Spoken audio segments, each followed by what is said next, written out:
if I can share something that was helpful for me so I wouldn't be angry anymore, or if I can share something about how I navigate my mixed faith marriage and that provides some value, or when I did my TEDx talk, to walk people through the experience of an existential dark night of the soul faith crisis in such a way that it would be safe even for a believing member to watch that, so that they could better understand what some of their family and friends have gone through. To me, I find meaning in participating in those things.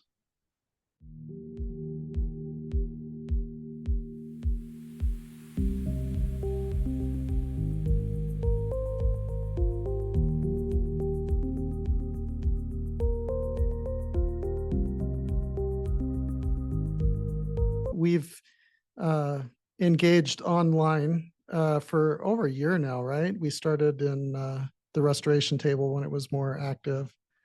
And I just wanted to have a conversation with Marty. I think she's very thoughtful, and there's conversations that I think that are worth having that she's participating in as well. Well, I guess I can kind of go into just different phases that I feel like I've been in. Like when I first left, I felt like I was crazy and something was wrong with me. Found Mormon stories, and it was just really comforting to see that I wasn't the only one, and the things that I was going through were normal. And then I did feel like there was kind of this pendulum swing. I kind of went through an angry phase. I guess I just found myself wanting to kind of come back to somewhere in the middle of being a little bit more objective about the way I view the church, and the way I view even the ex-Mormon world too. Like, what's the purpose of life type stuff? If it's not this narrative that I've been told my whole life, what is it? And there's a lot of people talking about that online. So anyway, it was just kind of like that next step after maybe coming down off of like an angry phase, and like, well, how do I have a fulfilling life now, kind of a thing? And how do I help others? A huge thing is relationships. Like, I feel really strongly that you don't have to like cut off relationships. Um, that you can be resilient in your relationships too. Like, and I don't know if maybe I've had the thought maybe it's just my personality, and maybe what I have to offer isn't for everybody because they don't have my exact personality, and it's not going to work for them in their family situation. But it's there are things I've been able to do that I feel like could be transferred if you're willing to do it.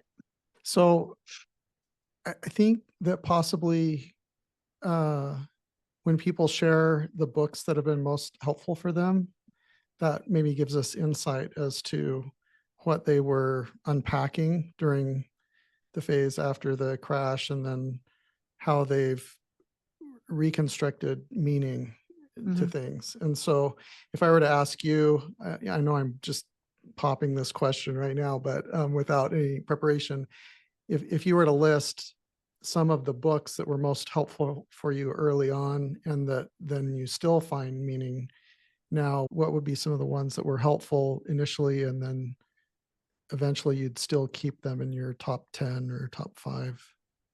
Um, Top ones, definitely Jonathan Haidt's um, book, The Righteous Mind.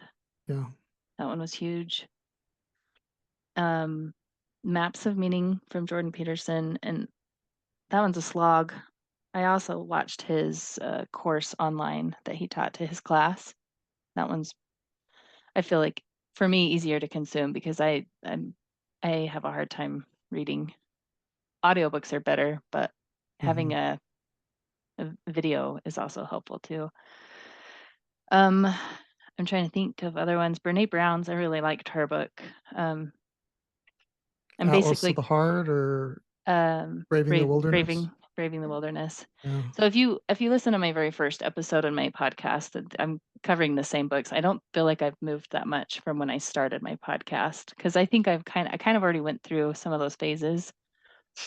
And not that I feel like you should ever be completely stable, but I just think I came across those books as being they have a lot of wisdom in them that I think is pretty timeless, I guess. Yeah, that So makes sense. trying to think of other books. I really, really loved David Osler's book. Bridges. Hmm. So did your husband, did he process the same things the same way as you, or No, I no, mean, very differently? there's definitely similarities, but he really loves Alan Watts. That's been like a huge um sage for him. I don't know what else you want to call it. I'm trying to think of other things that he. Oh, there was another book, The Sin of Certainty by Peter Enns. That one was a Yeah, restoration table book that I really enjoyed. That one, like I was like, I wish I could go to church with this guy. yeah. I found a lot of value in the biblical scholarship end of things, Yeah. uh, because the scriptures became a lot more interesting to me th- when they weren't being used to support a dogmatism, when it was just trying to understand what the writers were trying to do based on the circumstances that they were in and Yeah. what was meaningful to them in the time. Yeah, that's something I feel like I never learned how to do when I grew up in the church. Scriptures were always used to reinforce what we already knew to be true. Like if that makes it, like I never even learned how to read a scripture in a way where I'm trying to analyze how I could use it for today. Like I heard it a lot at church, but I never practiced that, if that makes sense. So I'm assuming people at church are doing what I'm saying that I didn't do, but I Interesting. never but I never learned it at church. Like I don't know. So how would you approach scriptures before? I would learn something from like an institute teacher that was in a class setting, like an aha for me. And then I'd go start reading the scriptures and find that in the scriptures. Does that make sense? Yeah, So, versus, which isn't a bad thing. I think when you get like an aha moment or something like that, that's something that is meaningful to you, whether you learn it from somebody else or from the scriptures. But the scriptures were never like a tool for me to have an aha moment. Like, I don't know that I ever read the scriptures like that. Like, for example, if you're reading the story of Cain and Abel, you're probably not Abel in the story. That's not going to help you very much. right. You have to see how that spirit of Cain is manifesting in your life and then try to mitigate that. Like that's to me now that's what the scriptures are. Not in a self-hating way either. Like just in a like, wow, I can kind of see this popping up here. Maybe I'm not being fair to someone I'm having a bad relationship with, or maybe I should see it from their perspective, or whatever it is that. But I don't know if that makes sense, but Yeah. So one thing that I've noticed is for people that have a very strong enmeshment of their identity with their beliefs and everything else, when they experience a existential faith and identity crisis, everything crumbles on them. mhm, And I mean, I've seen you talk about how people's attribution of meaning to everything crumbles, and so um, they latch on to something trying to find new certainty, and so they politically shift, they philosophically shift, their moral frameworks all shift on everything. And it seemed to me in our discussions that we've had and what I've seen you do and how you participate is there was some of the framework of how you through which you viewed life and made sense of things. It seemed like it didn't all crumble. Is that fair to say? Like you kept some of your paradigms in your framework with regard to philosophy, relationships, politics, and things like that, where some other people, they just have all of that crumble at the same time. maybe. I know that the 3 years before the big collapse of belief, and I think there's a difference between when I stopped believing, but and that's not even the right word for it. There was a moment where I could no longer honestly say, I know the church is true. And And I can remember that moment. And then there was another moment where I lost my loyalty to the organization, the Church of Jesus Christ of Latter-day Saints. There was a moment where that collapse happened. And the first collapse wasn't like I've identified it looking back, right? And so it's really hard to know. I wish I could have asked that person that day if they would have been honest with me, like, did anything happen here? Or am I just remembering it that way? You know what? It's hard. I remember having the thought of I'm not being consistent. I don't believe in supernatural stuff anywhere except for here where Joseph Smith claimed supernatural events. Like, and I realized that I had that difference. And I just remember feeling like there's a way I can still participate honestly. But basically I came to the conclusion it doesn't matter. Like, that's not the point of church. The point of church is like being like Jesus Christ, you know, like, so that part of me, I don't think the language around it has changed, but I still believe that I should become like Jesus Christ. If Jesus Christ is becoming the best version of myself, which is, I don't think I would have disagreed with before. I still believe that now. So remind me what the shift or the trigger was. Was it church history or a shift of belief in God or? It was a gradual thing. Um, I was listening to a debate between Sam Harris and Jordan Peterson. They were talking about truth.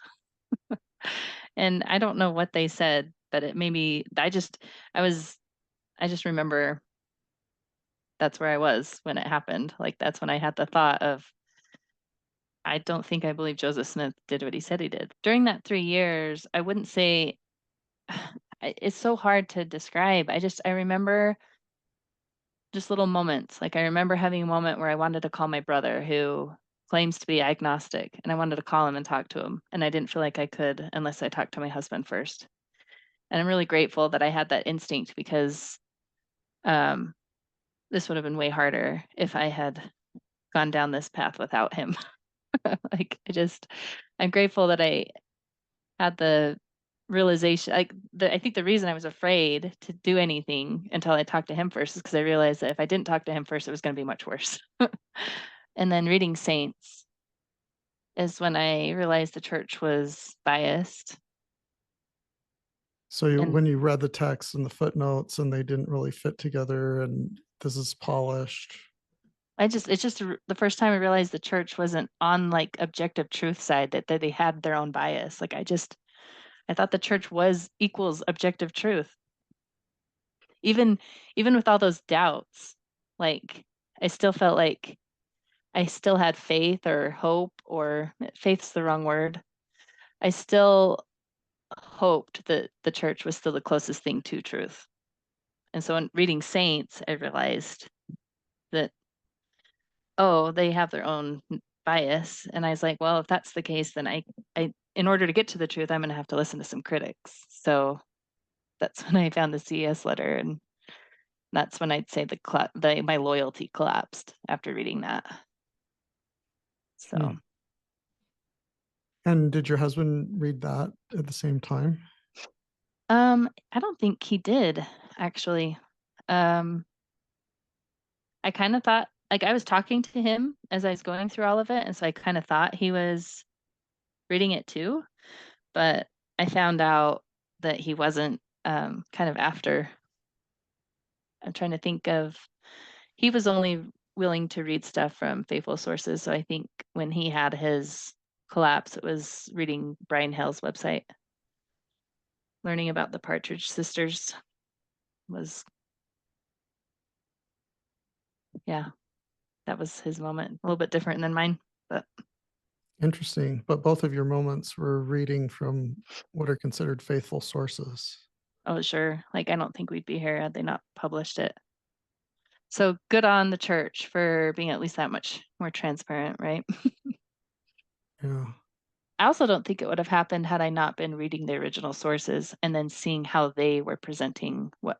So it was basically me looking at the original source and from my own judgment, saying, well, this is kind of what I think is happening here, and then seeing how they were painting it in the saints. I was like, I realized what I found to be kind of the more reasonable explanation was not the same explanation they were painting. So, Yeah, I experienced that too. At one point, for some reason, I read Doctrine and Covenants 137 on the Joseph Smith Papers project, and it's a longer revelation than what's in the Doctrine and Covenants. uh-oh. And the reason is because they edited out prophecies that Joseph Smith gave that were false. Oh, I didn't know that. Yeah, yeah. Like in DNC 137, if you look it up on Joseph Smith Papers project, he prophesies that Brigham Young would go teach to the indigenous peoples in their language, and that multiple of the then currently constituted Quorum of the 12 would go and do certain things and be faithful forever.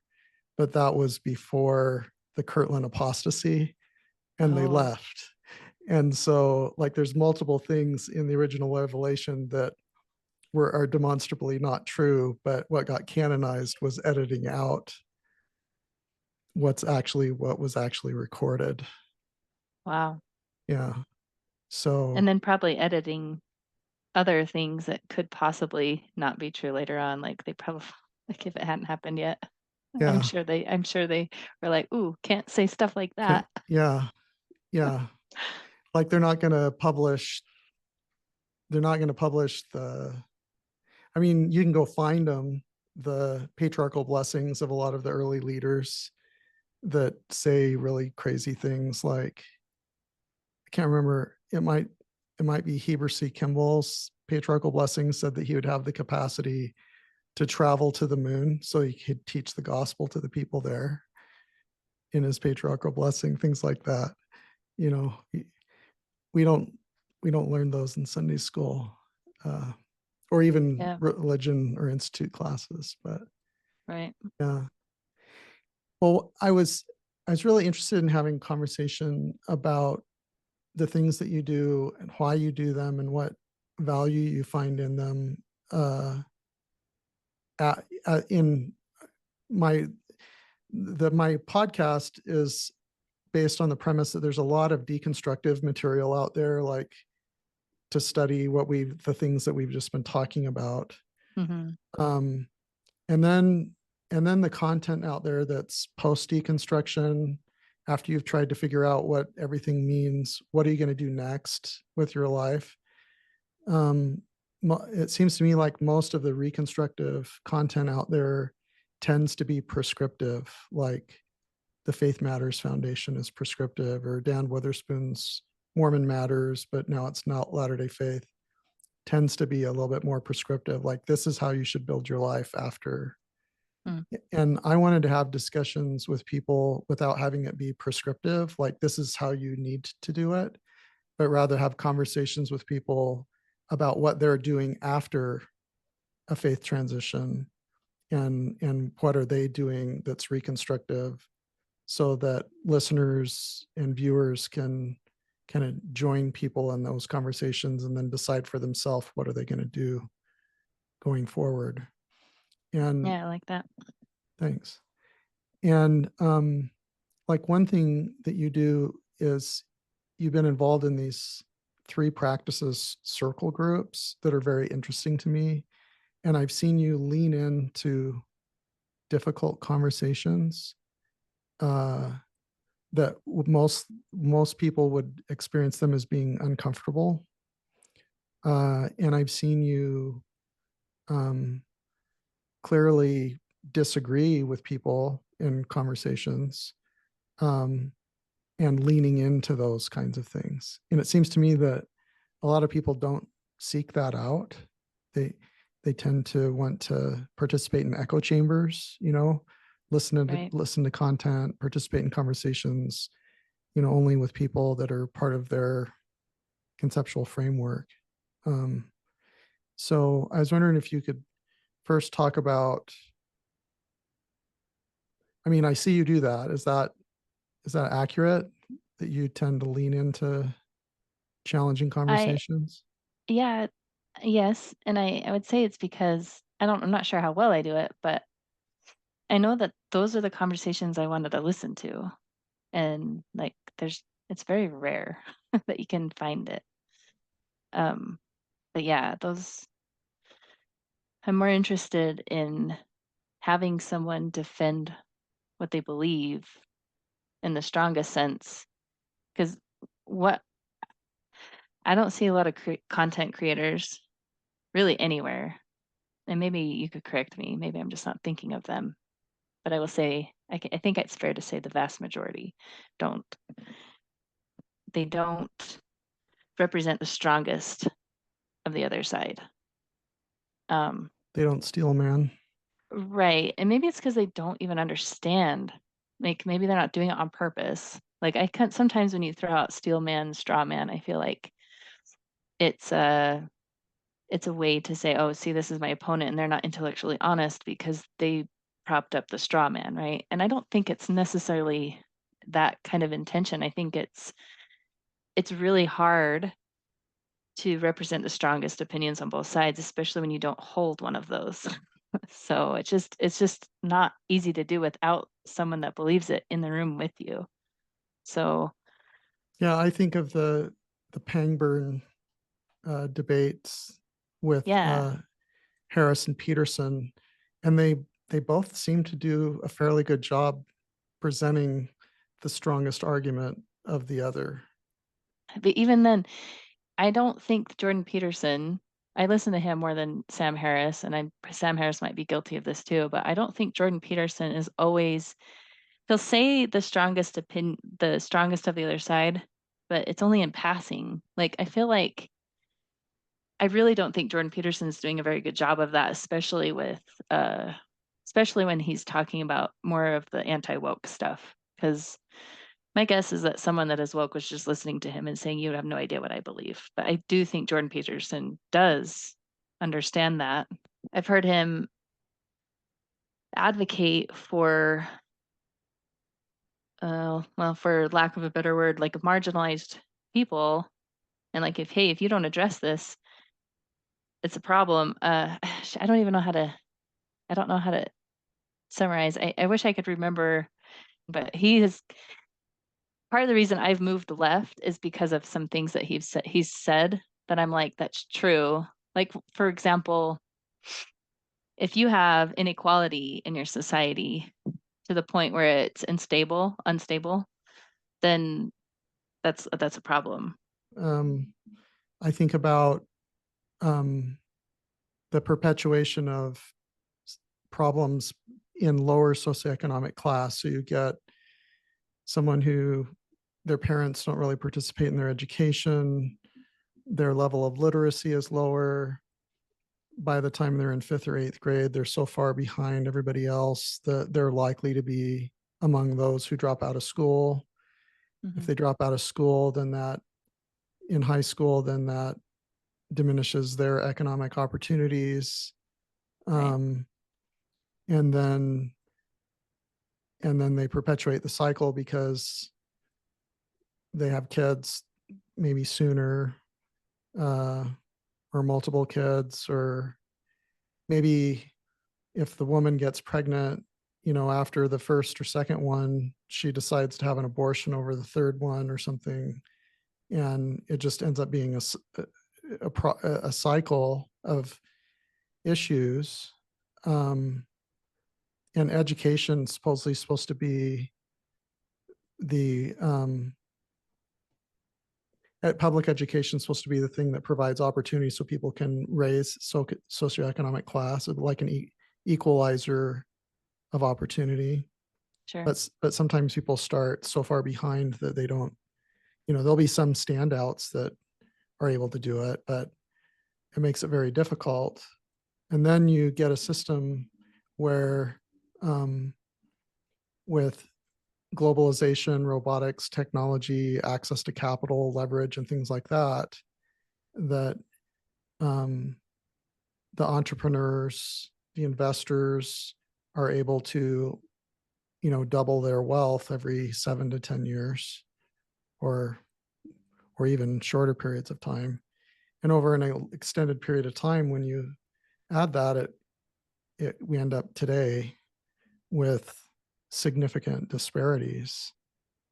And it's true that some kid, born to a mom that has 3 kids and there's no dad in the home and she's working. I mean, there are going to be some standouts that are going to fall in love with reading Harry Potter, and they're going to learn how to read, and then they're going to be able to increase their socioeconomic status. But that seems to be an outlier. And then you get into the circumstances that we're in, and how do you fix those? How do you address the problems?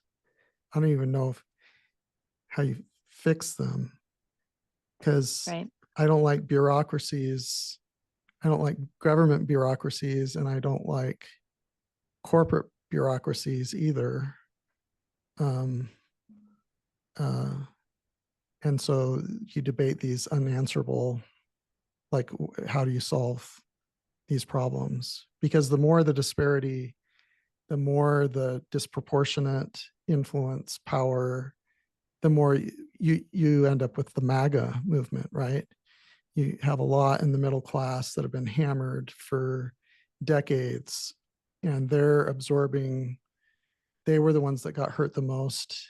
The middle class got hurt the most in the financial crisis. They were the ones who lost their job, had to cash out their 401ks. So when the market rebounded, they didn't get the rebound. They were the ones who lost their homes when they lost their jobs. They were the ones where health insurance for a family used to cost $400, and now it's like $2,800, which suppressed their wages. And so a lot in the middle class are going to be angry. They're going to be angry at immigration, globalization, you name it. But I don't know that that's going to change anything. Right. So, because it just gets people elected to blame it on the millionaires and billionaires on the left, and then to blame it on the government on the right, and the elite class. yeah, and yeah, that's tough. I didn't plan on having this conversation, but I think it's relevant to the overall, what do you do with your life, and what are the things that you're interested in after you go through a faith transition? It's part of it. Yeah. Right. No, it totally is. So you have these three practice circle groups. Talk a little bit about what those are like. Yeah. So David Osler actually introduced me to that organization, and he, for a while, for several months, we tried to do our own 3 practice Mormon themed. So our framing questions would be something like, "This is why I left the church," or something, and we tried to invite both sides to come and participate. They weren't well attended, and so David Osler decided to move his time resources to other projects, and I just stayed and hung around with the bigger 3 practice group, and went through my ref training. And as a ref, I think, to tell you a little bit more about the organization, I think so Jim Henderson and Jim Hancock, they had thought about starting the organization as a nonprofit, but they decided that they want something that benefited people enough that it was worth paying for, that it would self-sustain. They wouldn't have to ask for donations. And so they market it to organizations. So like if you're in some management and stuff, they use it as a tool for management to be able to have someone go through training, and then, and within organizations, they can have conversations. And so they look at it as a tool. And so they teach people how to use this tool. And then people pay to go through training, ref training. And so because I went through that ref training with the help of David Osler, I already had the training, and I really like the idea of personally participating with people that disagree with me. And it's probably like a 9-to-1 ratio as far as political leanings. So most people that are there are left of center and would identify as left of center. Maybe even more than 9 to 10. I'm definitely the most conservative one that is regularly posting circles. And so personally, that's why I participate. I feel like it's important to not be in echo chambers. So that's my effort to just self-improve myself. Learning how to listen to people that disagree with me. And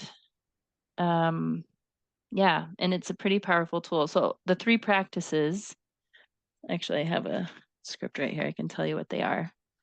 So when you For, post a circle, you're announcing a Zoom meeting, basically, right. Yeah, with a and you have to topic and a question. right. And so if you go to 3practices.com/upcoming circles, you can go see the public ones that are available and you just register and yeah, and then you can join the conversation.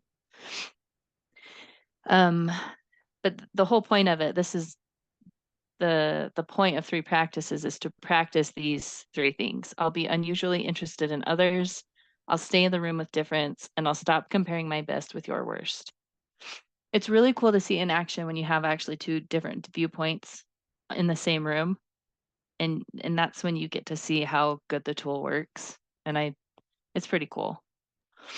So So it is like a street epistemology tool where you're talking about a little bit, where you're at, what would cause you to move one way or another, or not quite.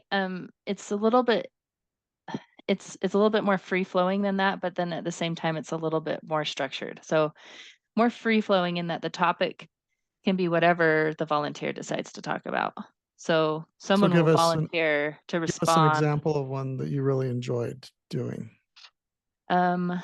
So the one that I did that had like 20 people show up was something that I'm curious if people on the left even think about. And since most people that come to those circles are on the left, I was like, well, let's find out if they think about this. But it's left extremism. When does the left go too far?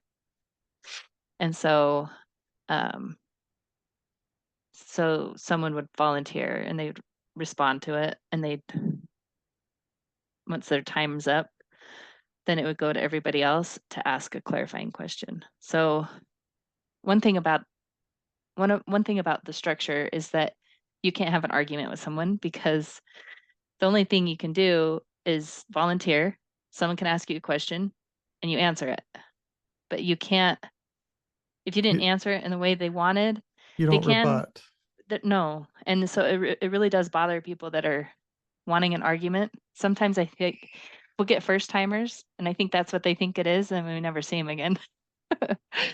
So, and after you come a few times, you start to realize, oh, this isn't about changing minds, although you will change people's minds by participating in more subtle ways. Like it really helps me to just see the humanity of people that disagree with me. It's like, oh, they genuinely believe this and they are doing it because they really think this is the right thing to do. So even if I think it's pointing, if everybody thought like them, we'd go the wrong direction, at least I can see the humanity in them and it's not like they're evil. So, and then also sometimes you can ask a clarifying question and you actually realize that you don't disagree that much. Like you're having a problem with the definition of a word that you're using or something like that. Like that's happened before for me. And you lean into these conversations, you enjoy these conversations because of what it does to your mind, Right. Well, or you like to watch so the dynamic. when I'm the ref, I'm the one, I'll hold up the clock and I'm kind of guiding the conversation. That's where it's more structured. So it's free in that people can say and ask whatever they want, but it's structured in that the volunteer has 2 minutes and then someone can ask a clarifying question and then they have 1 minute to respond. So it's timed. So you can't go off and off and off and on and on. Like it's timed. And if I cut you off because you ran out of time, someone else can say, hey, I'd be curious to know if you had another minute, what you would say. So like you can offer people more time, but it's structured in that like you can't, yeah. And you'd be surprised, you only usually have time for 2 or 3 volunteers to respond to the framing question, and the hour's up in like 2 seconds. Like, Hmm. I mean, I say 2 seconds, but that's a funny phrase right there that I So just it said. goes, yeah, it goes fast. Let's go. So what do you, the people that come back to the conversations, what do you perceive they get out of this engagement? I think they're genuinely like very curious people. Like, and then it's a little bit of a community too. Like I know a lot of the people that are regulars, and it's just nice to see them. I think so. There's a community aspect, I think, that's kind of happening. I don't know if that's the purpose of it, but that does seem to be happening. And how does it, your participation in this, how does it affect your in-person relationships? Oh, What, it definitely helps. In fact, I think that's, if I'm any good at interviewing, I think it's partly because I participate here. Yeah. tell me about the age range of the participants. Average age is somewhere like upper 40s, 50s, something like that. Interesting. The other thing that's fascinating to me is that I am probably on the opposite end of belief politically and religiously. A lot of them are Christian. So that's interesting to me. That is interesting. So one thing that goes through my mind is we've both read Jonathan Haidt's Coddling of the American Mind, right? Yeah. And for those who don't know, the college experience is very different than it used to be. Like when I was in college, you wanted to go to a lecture of someone who had an opposing opinion. It was interesting. You didn't like protest that someone you disagreed with, came and spoke at school. And the purpose, I had one professor, he was a Spanish professor. He told me that the purpose of your undergrad was to learn other people's point of view and be able to defend it. And his opinion it wasn't until you were in grad school or at least finished your bachelor's degree that you had a right to your own opinion. Um, and when I read Jonathan Haidt's book, as well as what I see happening on campuses today, it's a very, very different environment where people feel like words are violence as opposed to just different opinions, and they feel like they need to cancel and shut down opposing opinions, which I think contributes to the divisiveness that we have today in our culture on social media, cable TV news, and things like Yeah. that. And our unwillingness to like have those hard conversations too. Right? Yeah, to actually disagree with someone, especially if you value your relationship with someone. It seems to lead to like really superficial relationships too, right? Like how can you have like a deep relationship with someone if you can't even say something that's on your mind a lot, you know? Which would seem to correspond to what's considered an epidemic of loneliness and depression. Yeah. Right? Because you don't have, I think not having authentic, meaningful, vulnerable conversations and relationships contributes to that sense of loneliness. So tell me about the other things that you're interested in these days and what you're working on. Well, I don't know.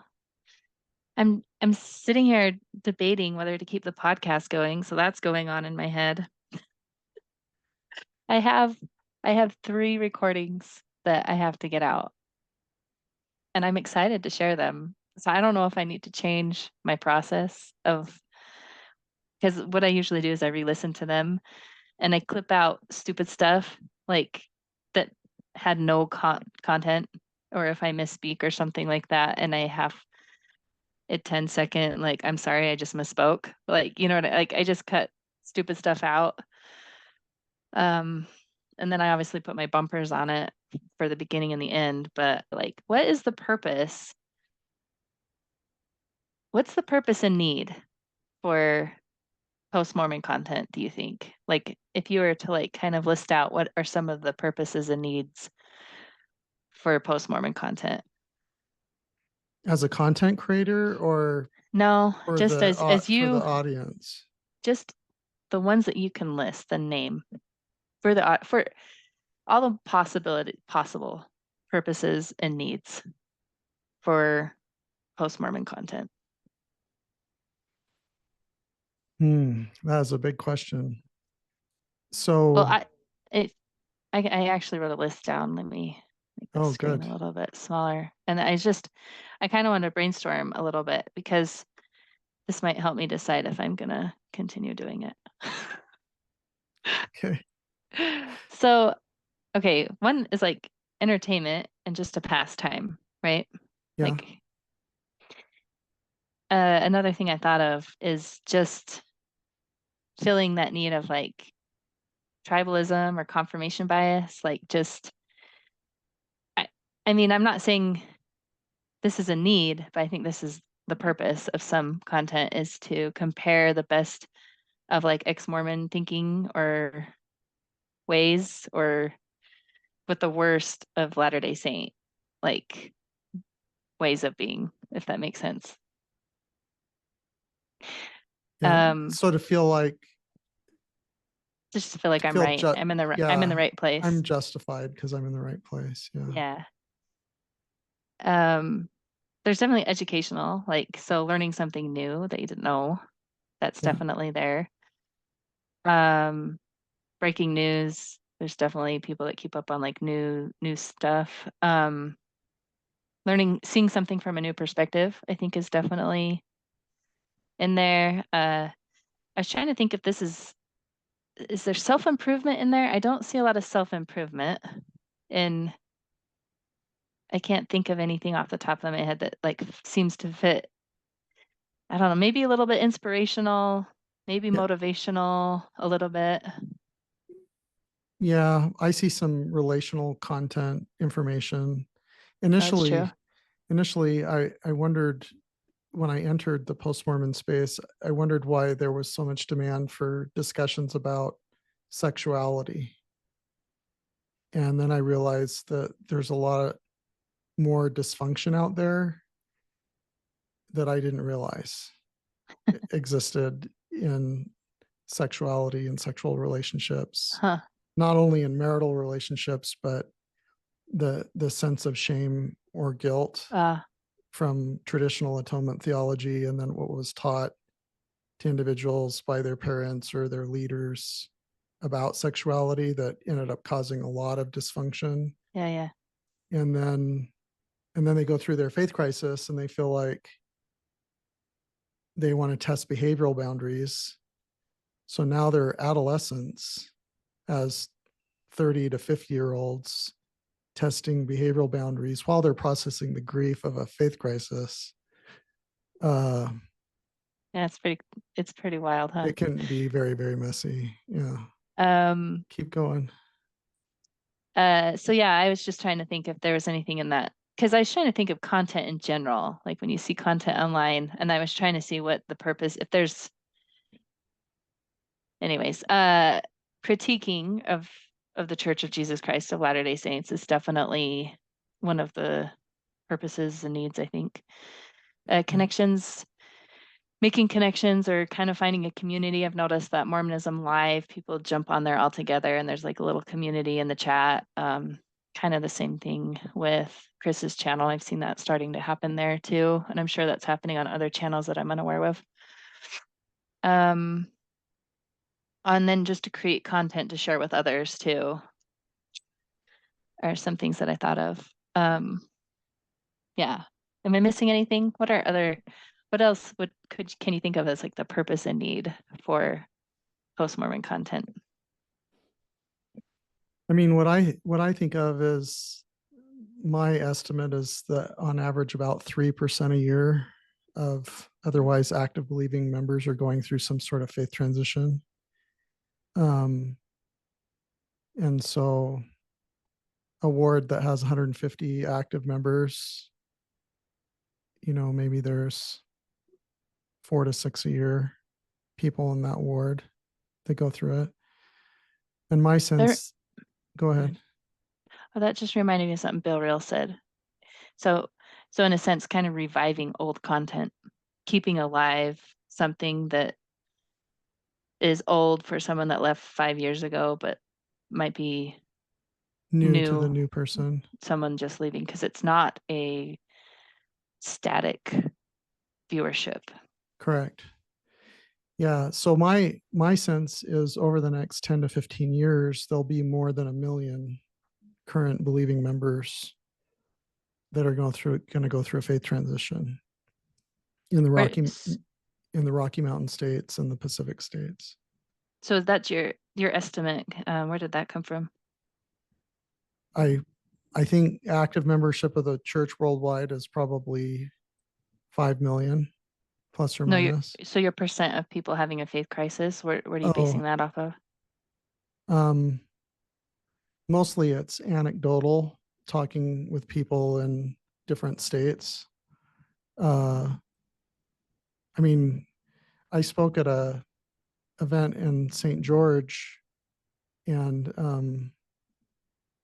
there were some women that came to it that lived in a small town near Cedar City. I think it's Enoch. And in a period of like 6 months, like there were, I think, 6 families that left that ward. Hmm. So that's probably a lot more than 3% in that ward. But my faith crisis happened 7 years ago. And so what I've been watching happen in our local stakes, and then what I've been talking about with progressive Mormons and post Mormons in other places, as well as asking people that have been in this space a long time, like Lindsay Hansen Park or John Dehlin or Bill Reel's been around a long time, to get a feel for what the percentage is. And it seemed that it's about 3% a year that are going Do you through think it. that'll maintain though? Like, I think it's compounding. do you? Yeah. Oh, wow. The reason I say that is because as soon as the church becomes a little bit more open about their history, and I think they're already kind of doing a better job teaching the full history, like in a seminary institute, I don't think that generation is going to struggle as much as my seminary institute generation. If that makes sense. Yeah. I have Like, two. I think it's still going to happen, but it's a lot easier. Like, my loyalty crashed because of I the sense of dishonesty that I had, like that they weren't being fully transparent. So if they become more transparent and you don't ever have the initial loyalty loss, like maybe they can maintain some membership that way. Like, I honestly, to be dead honest with you, as long as they're okay with me being honest with what I really believe, I could participate. I think. I don't know. Yeah, I think I could. Like, I wouldn't be the Relief Society president or anything. Yeah. But like our local ward, they're not sure what to do with us because a lot of them have had family members that have left, and we've been told by some of them that we don't act the same way as some of their family that has left. They're like, "Oh wow, that's really good that you're not so angry that you can't still hang out with us." Or they'll say things like that when we go to activities and stuff. Um, there's, I was told by both my bishop and my stake president in separate conversations, when they said you should come back. I said, well, I'd be happy to come back if I can participate and make comments, or, if there's something that I feel helpful to, and they asked, well, what would be an example? I said, well, for example, the story of Jonah, in studying biblical scholarship, I've learned that the story of Jonah is a beautiful satirical allegory that was written by some writer to push back on narratives that God could only care about the covenant people. And it's a really beautiful story that, that Jonah could be pissed that he would know that God would forgive the non-covenant people if he went and taught them. And I think if we try to focus on the literal historicity of the story and try to make sense of a man living in a fish for 3 days, like, we have totally missed the purpose and the beauty of the story. Mm-hmm. And both of them independently said, to suggest that the story of Jonah is not a literal historical story, that would be too stretching for our members. You couldn't do that. And I'm like, okay. So I wasn't even going to mention that if I was in a lesson and we were talking about priesthood restoration, to unpack the scholarship of what priesthood meant in biblical times, as well as the history of the messiness of the history of the narrative of priesthood restoration, that no one knew about it until 1834, because there's no way that they would be okay with discussing that history.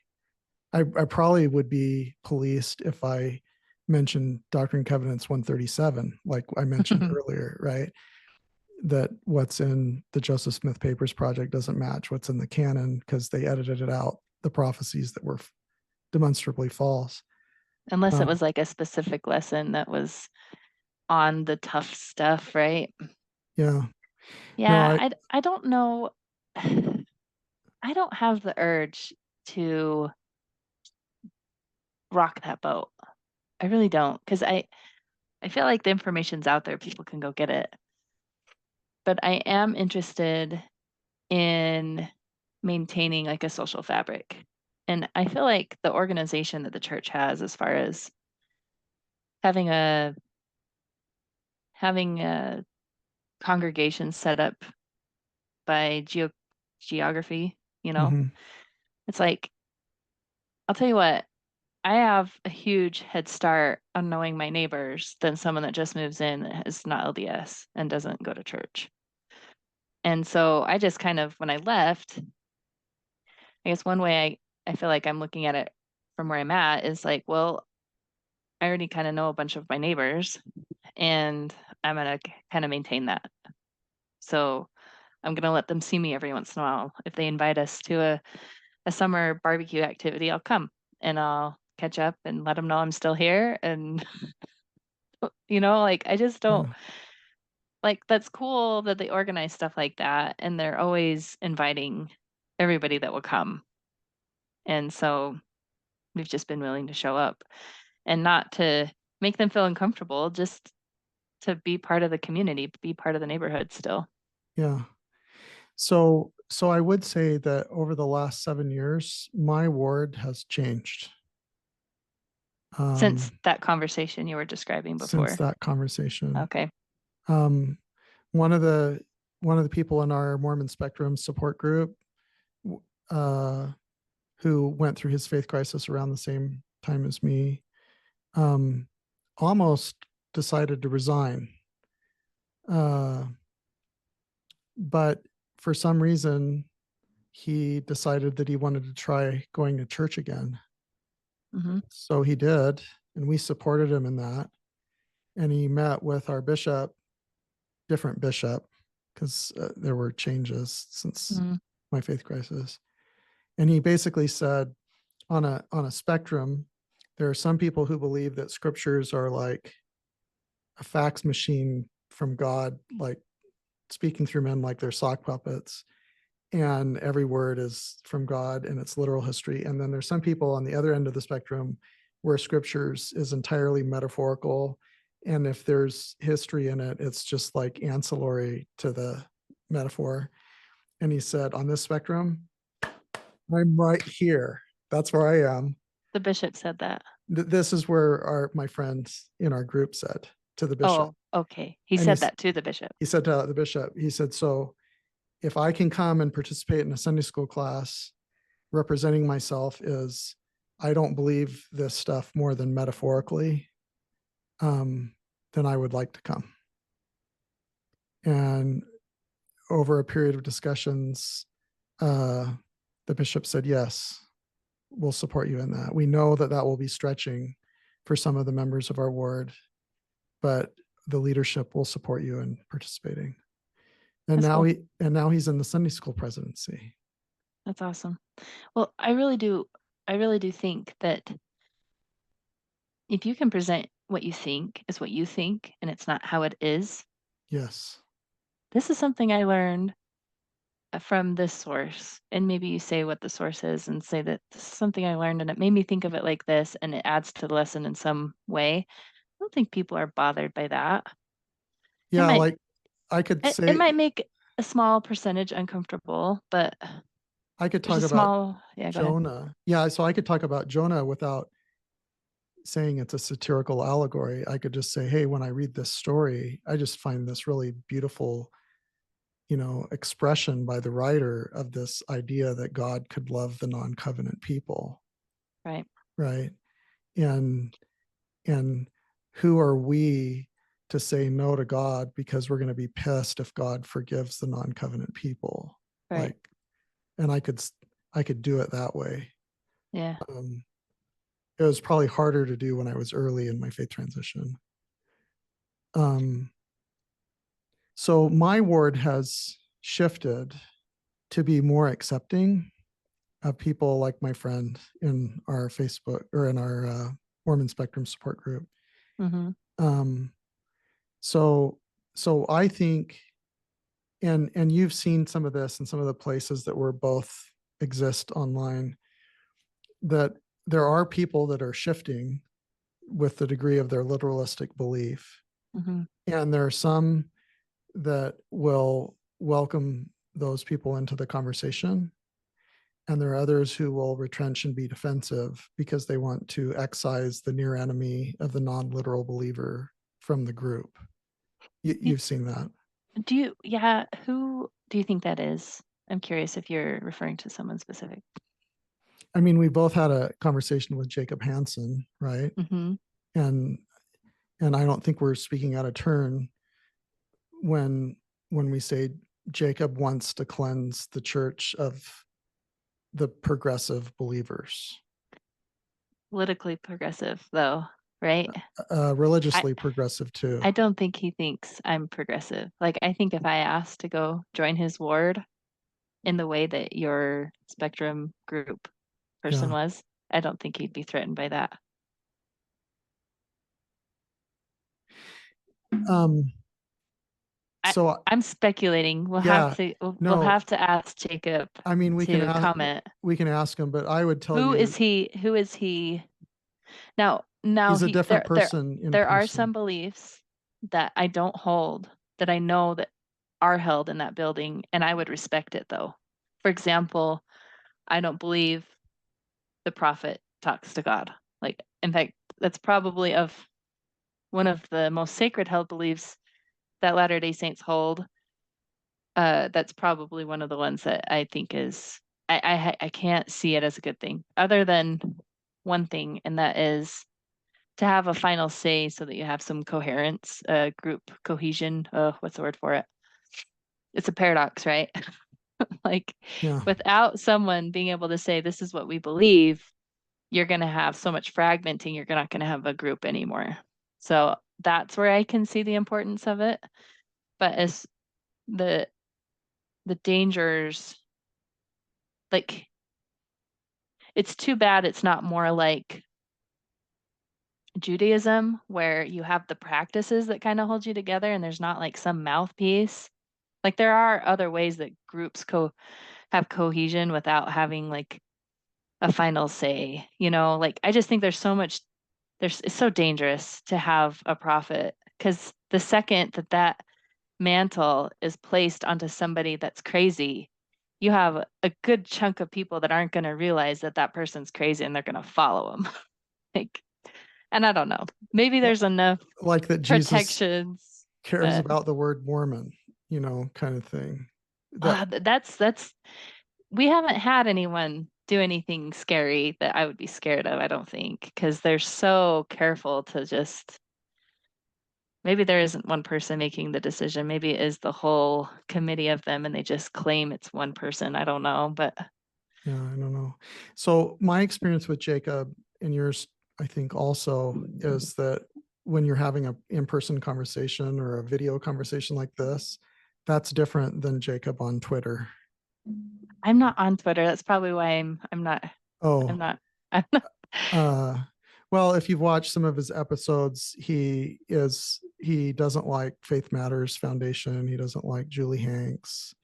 He doesn't like I Patrick have, Mason. yeah, I have watched some of those, but wouldn't you agree that all of those people that he's got in his crosshairs are progressive politically, or no? Uh,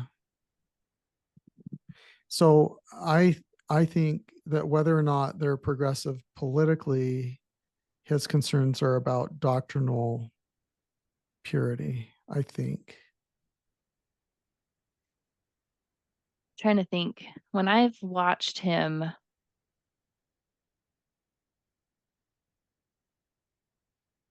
I mean, right, I'm a social right. So, libertarian, so to him that's liberal. so for example, he's going to get after Julie Hanks for saying if you don't want to wear your garments, it's not a big deal. Correct. Okay. So, um, and if someone was drinking coffee and they said, we'll just drink coffee and keep coming to church, he's going to say they shouldn't be able to go to the temple. You're Right. right. You are Yeah. right. So I would not be able to fully participate, but I'm willing to accept that, but still participate in the level that I can. Does that make sense? Yeah. So Like I've I'm also not going to donate 10% of my money yeah, ever again. That I, correct. of course, 5 years ago, I would have said that I'm always going to donate 10% of my money. So never say never, I guess. I joined a book club that about half of us are former believers and about half of us are believers. And we read or listen to a book, and then once a month we get together and we talk about it. And that's been really enjoyable. And some of the believers are somewhat, I mean, they have some nuance, but they're pretty orthodox believers. And that's been really enjoyable. That's Um, cool. And and this is I, in person. an in-person book club, yeah, That's here in awesome. Billings, Montana. And I hope that more of that happens. So what I think, kind of back to the discussion that the thread that we were on, is I think it'll be a million. And whether it's a million or 500,000, it's going to be a lot of people. There are a lot of people that are going to, even reading like you, Saints, which is supposed to be more transparent, Mm-hmm. people will read original sources Still lose that and the loyalty. footnotes, and they're going to go, they're spinning a narrative here. This isn't entirely transparent. Um, I lost my faith reading the gospel topics essays.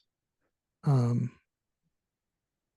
and I found the gospel topics essays misrepresenting some of the information in the footnotes and in the cited sources. Um, and that plus recognizing that my spiritual experiences had proven unreliable because they confirmed the truthfulness of false things or Mm-hmm. counterfactual things is what triggered my faith crisis. Hmm. So when I think of whether or not it's a million, there'll be a lot of people that are going to go through a faith transition, I think, um, during the next 10 to 15 years. And I think that you're an outlier where both you and your husband went through it at the same time. More often than not, I think that people will go through it at different times than their spouses or kids. And so Yeah. I think there'll be strained relationships and things Right. like that. And so the question, I had a conversation actually with Patrick Mason last summer. I went to meetup where he spoke. And I asked him afterwards, I said, I told him, I said, I think about 3% a year going through a faith transition. And within the next 10 to 15 years, probably more than a million people are going to go through this in the Rocky Mountain states and the Pacific states. Mm-hmm. And my question for Patrick was, is the big C church, so Salt Lake City and the Brethren, and the little C church on the local level, are they going to minister to those people?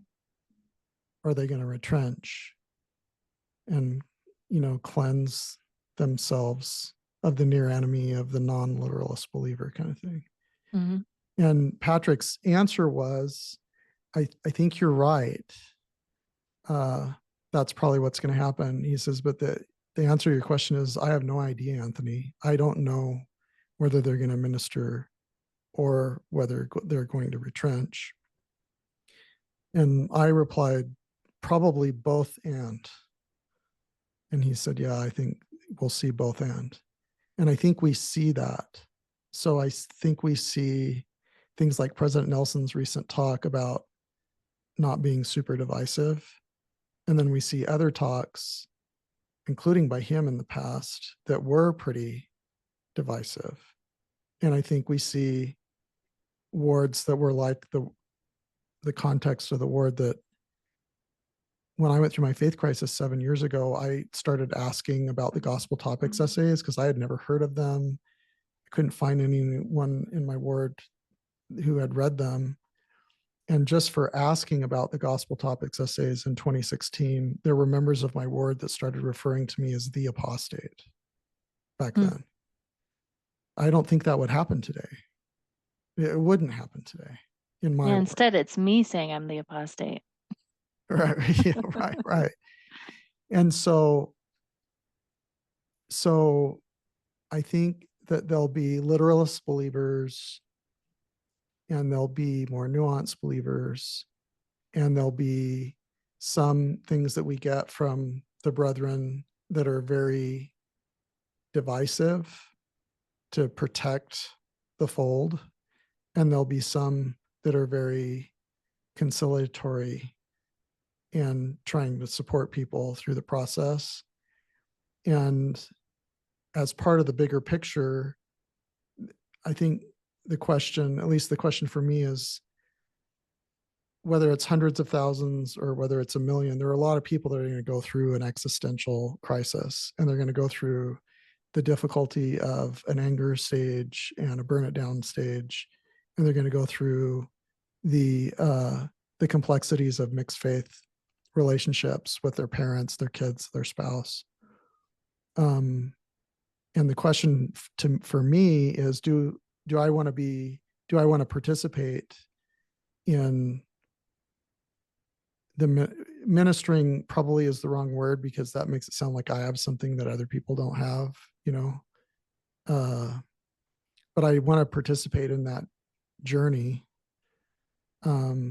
If I can share something that was helpful for me so I wouldn't be angry anymore, or if I can share something about how I navigate my mixed faith marriage and that provides some value, or when I did my TEDx talk, to walk people through the experience of an existential dark night of the soul faith crisis in such a way that it would be safe even for a believing member to watch that, so that they could better understand what some of their family and friends have gone through. To me, I find meaning in participating in those things. Yeah. And sometimes I feel like I'm burnt out. Like I want to be an XX Mormon. That's, Here, here. Yeah. That's what I'm trying to decide. Do I want to be an XX Mormon? And I don't even know that that's possible, particularly if you live in a community of Mormons, or if you have believing family and some of your closest friends. I feel like I'm getting a taste of it. Are you? Like, it's not that it disappears. It's not that it's not a thing anymore. It's just, it becomes this thing.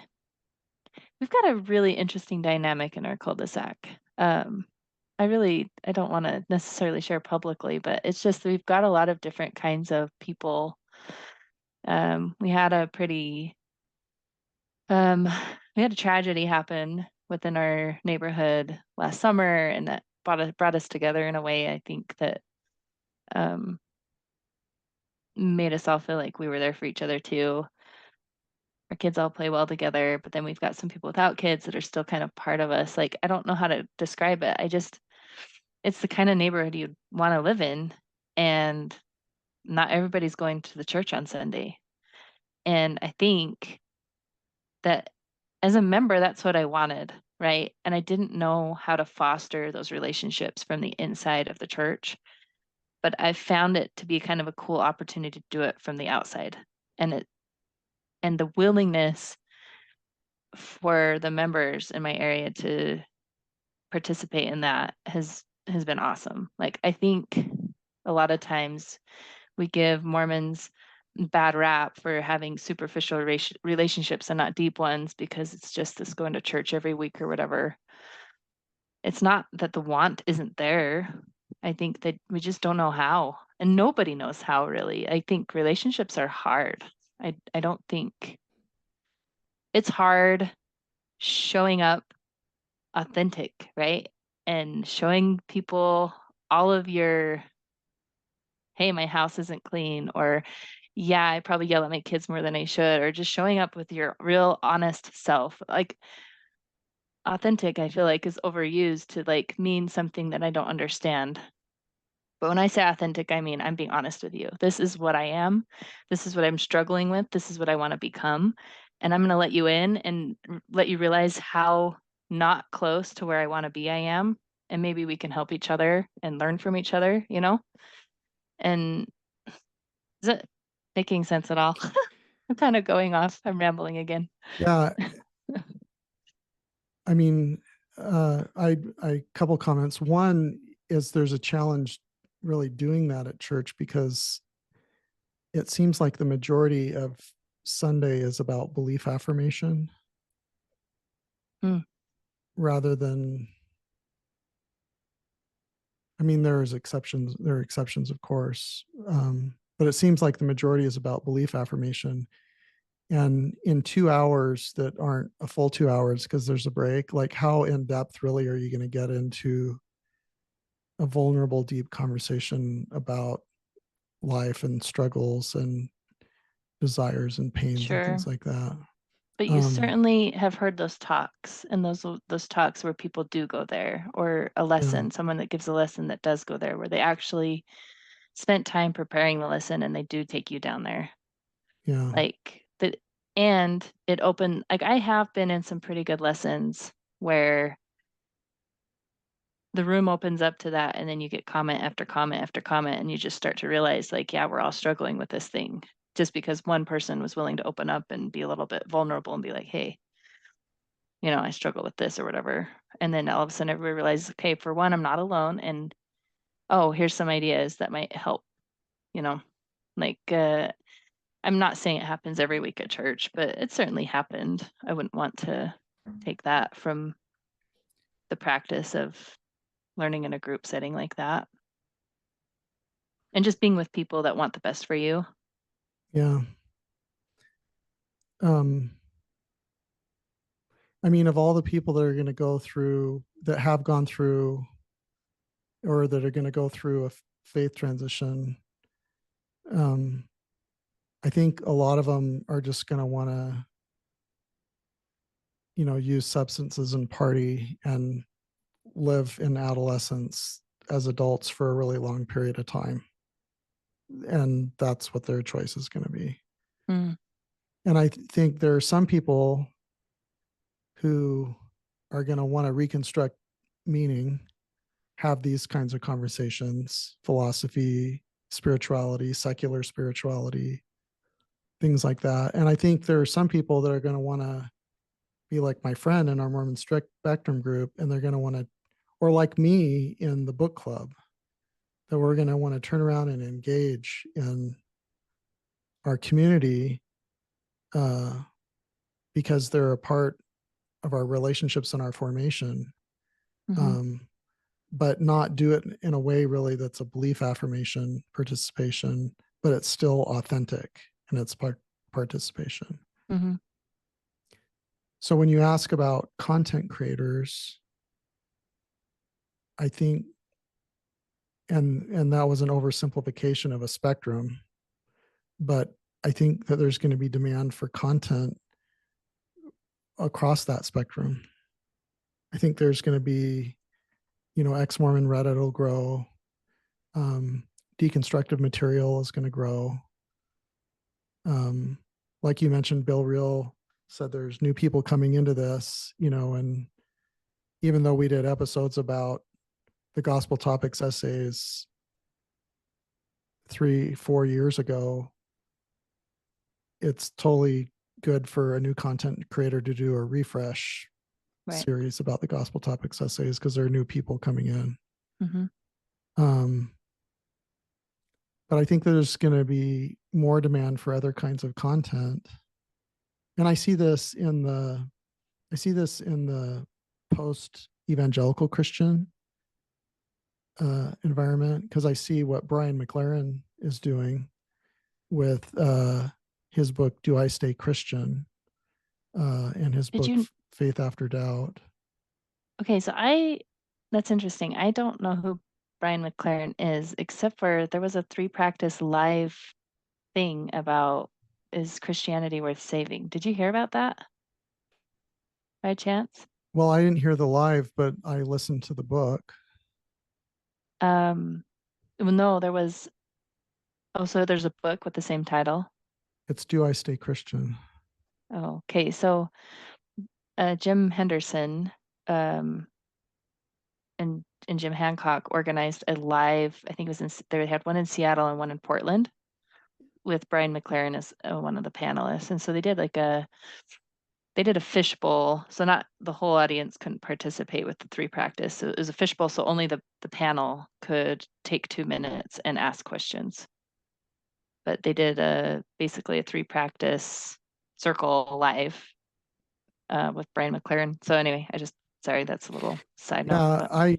I'd suggest both of those books, Faith After Doubt and Do I Stay Christian. Britt Hartley, Janice Spangler, Bill, and I did 3 episodes on Faith After Doubt on the Almost Awakened podcast. Okay. That I think I enjoyed those conversations. But in our Mormon Spectrum group, there are a number of people that are increasingly engaging with what we're alluding to now in terms of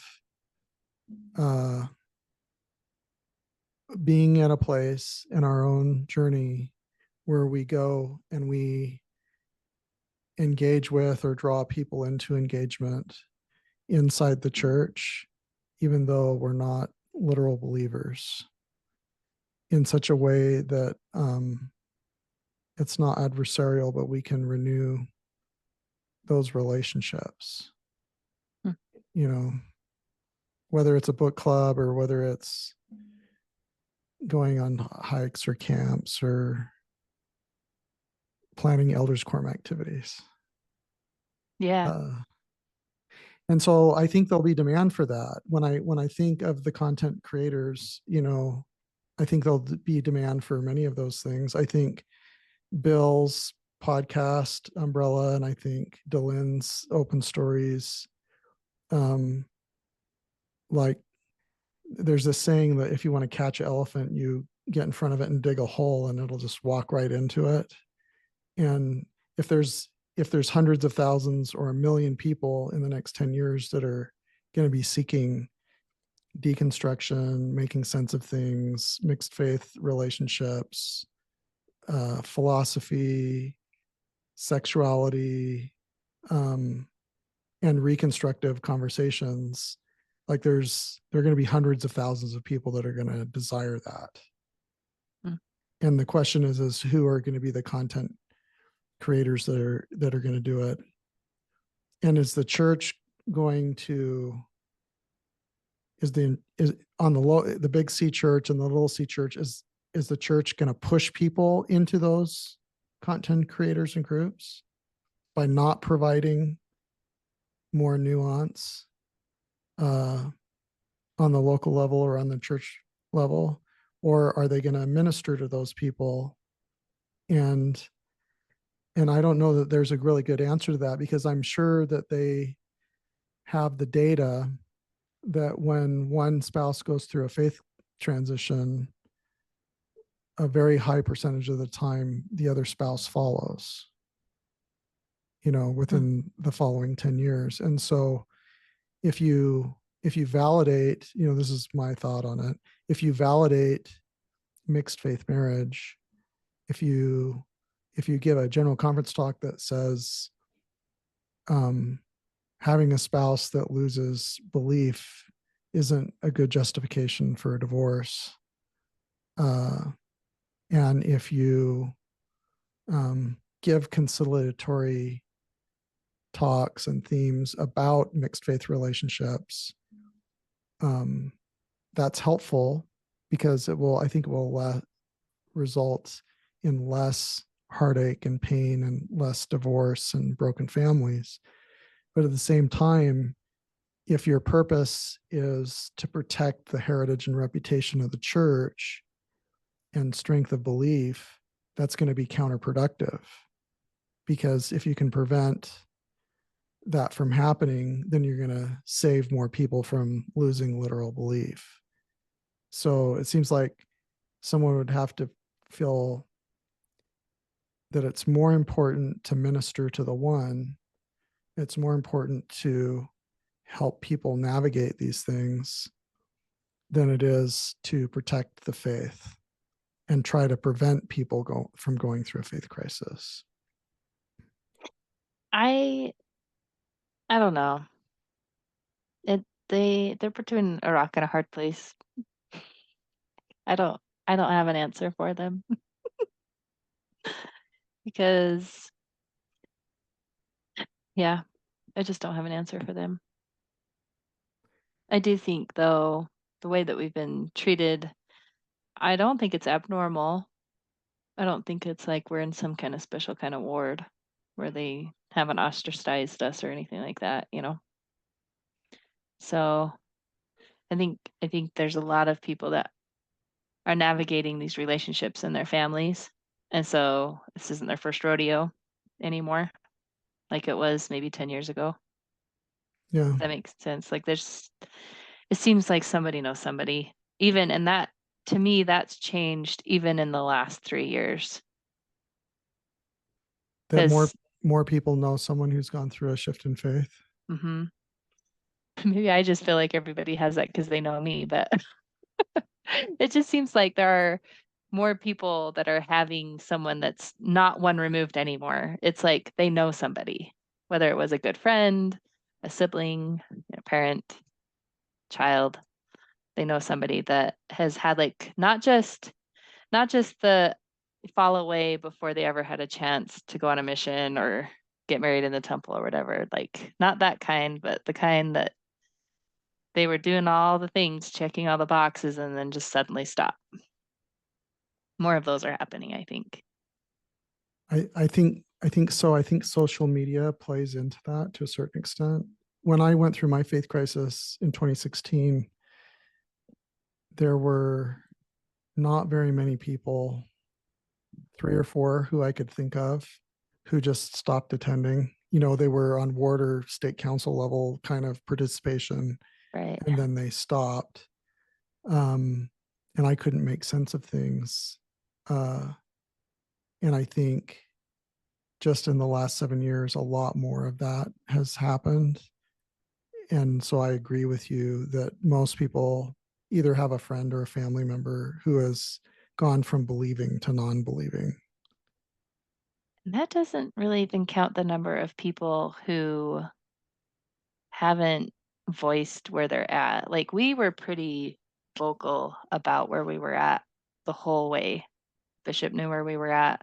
My family knew where we were at. Like we had a baptism coming up. So we were really pretty upfront because we wanted basically to warn people, hey, if we don't baptize our daughter, this is why.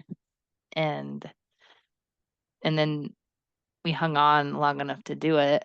It's just how the cards fell. But But yeah, we told everybody really early on.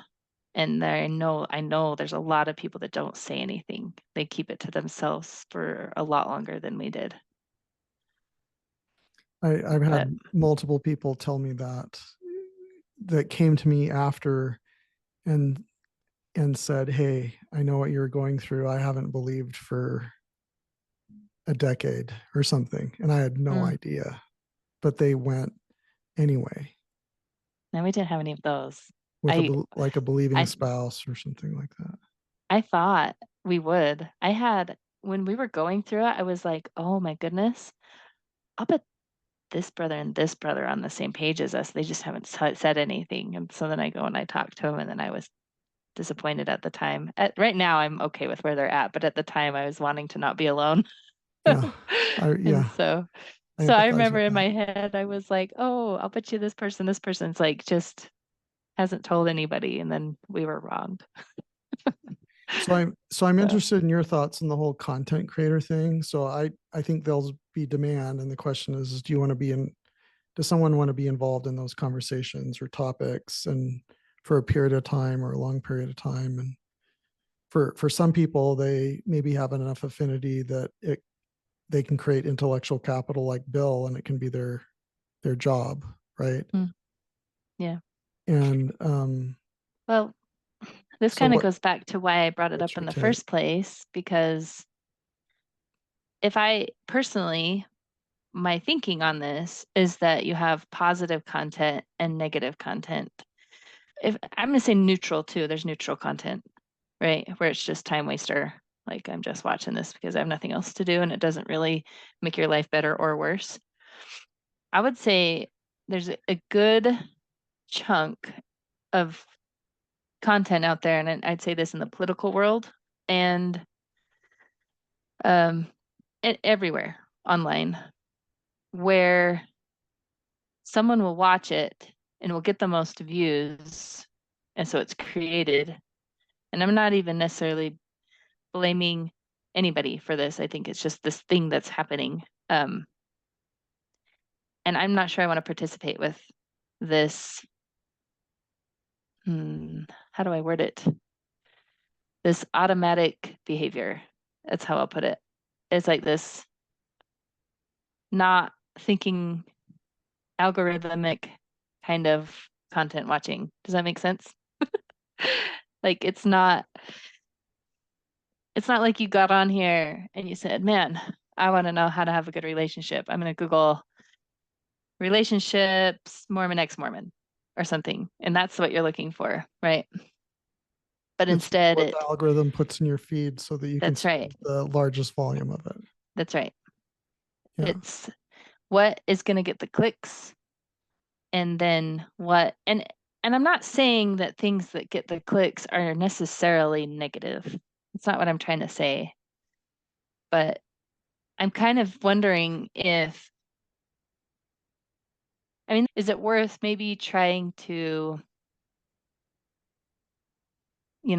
get in the algorithm and try to produce positive stuff, like where, hey, this might be a little clickbaity, but I think it's gonna have a net good on the people that watch it, right? As far as like what I think a good aim in life is, it's like I'm not sure that a good aim in life is to be a content creator. Like, how am I helping the world by just creating some content? You're saying that if there's lots of people that are going to go through a faith transition, that you think that there's going to be increasing environments in the little C church that are like what you're experiencing in your ward, what exists in my ward, even though neither of us are members. Yeah, I And so do you'll think think so. there'll be more of that. You think I'm putting Well, words in your mouth. There'll be more mentors because everyone's going to know someone that's gone through it that they can talk to on a local level. not a mentor, but just some of those old ideas of just the way you would frame someone that happens to are going to be obviously not true to a lot of people. So they're not going to treat them like that, like that, like they just want to sin, that they're not going to treat people like that as much, I don't think. I will say this though, I do think the more echo chambery ex-Mormon content is, the less willing people are going to be to jump into that. And they are going to be more willing to hang out with the more nuanced people at church. Does that make sense? Like as you become so flip-flopped and you can't say anything good about the church when someone's experiencing the good at church, it's going to fall flat for a lot of people that are going through a faith crisis. So they're not going to find a home in the ex-Mormon world either, I guess is what I'm trying to say. So yes, there's a lot of people that struggle finding a home at church, but they're going to jump online and watching people, and they're going to be like, that's not it either. So I don't think a lot of people feel ministered to because of that. Yeah. I think it depends on where they are in the point of their developmental experience. I mean, you alluded to this, that perhaps a lot of what you experience is that you went through this during COVID. Mm-hmm. So you weren't raging, trying to go to church while wounded, Mm-hmm. and that affected your experience differently than someone who did it before or after, maybe. Yeah, I think that's a possibility for sure. Huh. That's maybe why I've been successful in maintaining those relationships, is because I didn't burn any bridges. Didn't have a chance to. So if you chose to only do a podcast a month or not create content anymore, would you still do the circles, the 3 Yeah. practices?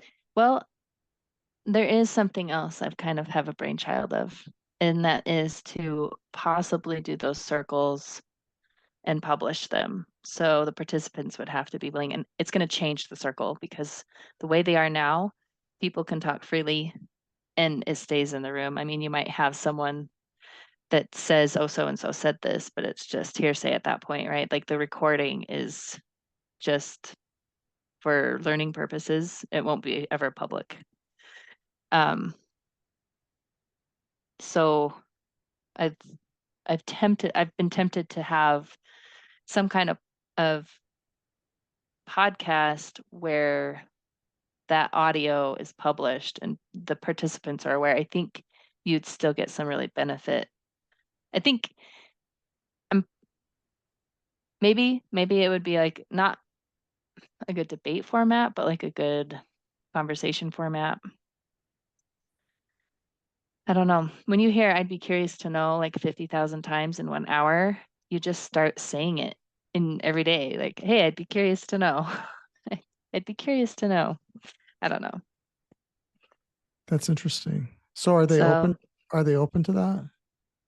well, I mean, The they don't organization? they don't I've talked to them about it. They don't own it, and they're like, hey, if you want to do something like that, let us know, and let us know if there's something we can do to help. I haven't decided how to do it. Like I don't think Where Will You Go is the right place for that, because there's part of me that feels like things need to be organized in a way so that if someone wants to go through a binge of Where Will You Go, they're kind of the same format and they're the same, Yeah. Yeah. and I don't want to throw in too many like, oh, this is, I just don't want to make it too random. I want to keep it somewhat organized. So I don't know if I try to host it. I'm sure like Chris Anna would let me do it on his channel. His is kind of random. Maybe he'd be okay with making it more random. But the other thing that I've wanted to do with Where Will You Go that I haven't taken the time or effort to set up is something like Pingburn did, but have it be virtual. Just having some conversations where people are ready for conversation, and I just be the The mediator. moderator. Yeah. just the organizer, setter, or maybe I get a third person to moderate, He didn't moderate them, he just set them up, got the Yeah. conversation going, thought, hey, this is a conversation I think people want to hear. And there's a lot of those in my head where I'm like, I think it'd be really cool to have this person talk to this person and get it set up and actually have a real conversation where we're not making I don't know. If I could find some people to be grown-ups and not Yeah. and not you know. So I thought of that too, and I just haven't set that up either. So it's not that I think that all content is terrible or that all ex-Mormon content is terrible. It's just, I don't know. It's one of the worst things that I felt is just feeling this sense of like stuck. I'm not getting anything done. I'm not progressing toward anything. Now I'm not progressing toward eternal life. Now what am I doing? I'm just sitting here on YouTube watching this stuff. Like, I don't know. I think it's important to get outside and get some fresh air. I don't know how you encourage people to do that though, without, you know what I mean? Like you're doing your Yeah. book club thing, and that's Yeah. probably a better use of your time than scrolling through whatever, Yeah. whatever the algorithm feeds you. True. Yeah. This year I'll speak at 4 events. I'll speak at um, 3 Thrive events and then at Sunstone, hopefully. Um, and I find meaning in that because of the response that I get from the audience or the Yeah, feedback, the one-on-one conversations. that's I cool. find meaning in that. But I've semi-retired too. So I planned my whole life so by my current age I could go serve missions because of how I interpreted my patriarchal blessing. We did And too. oh, nice. So you But we're not understand retired yet, but yeah, that was totally our life that goal. was the life goal. Yeah. Yeah. So um what I've decided is having learned from my financial planning clients, the entrepreneur types, the professional types, most of them don't do well retiring to straight leisure. Hmm.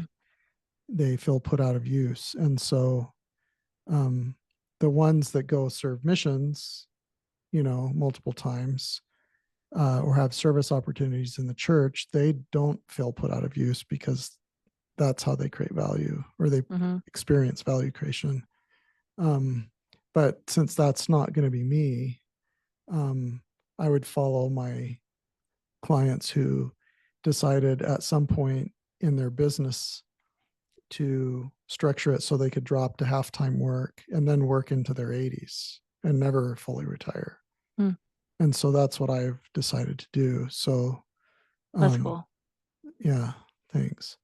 So this year I dropped to half-time, um, which allows me to go camping, hiking, traveling with my wife, and allows me to spend more time in these kinds of conversations. Hmm.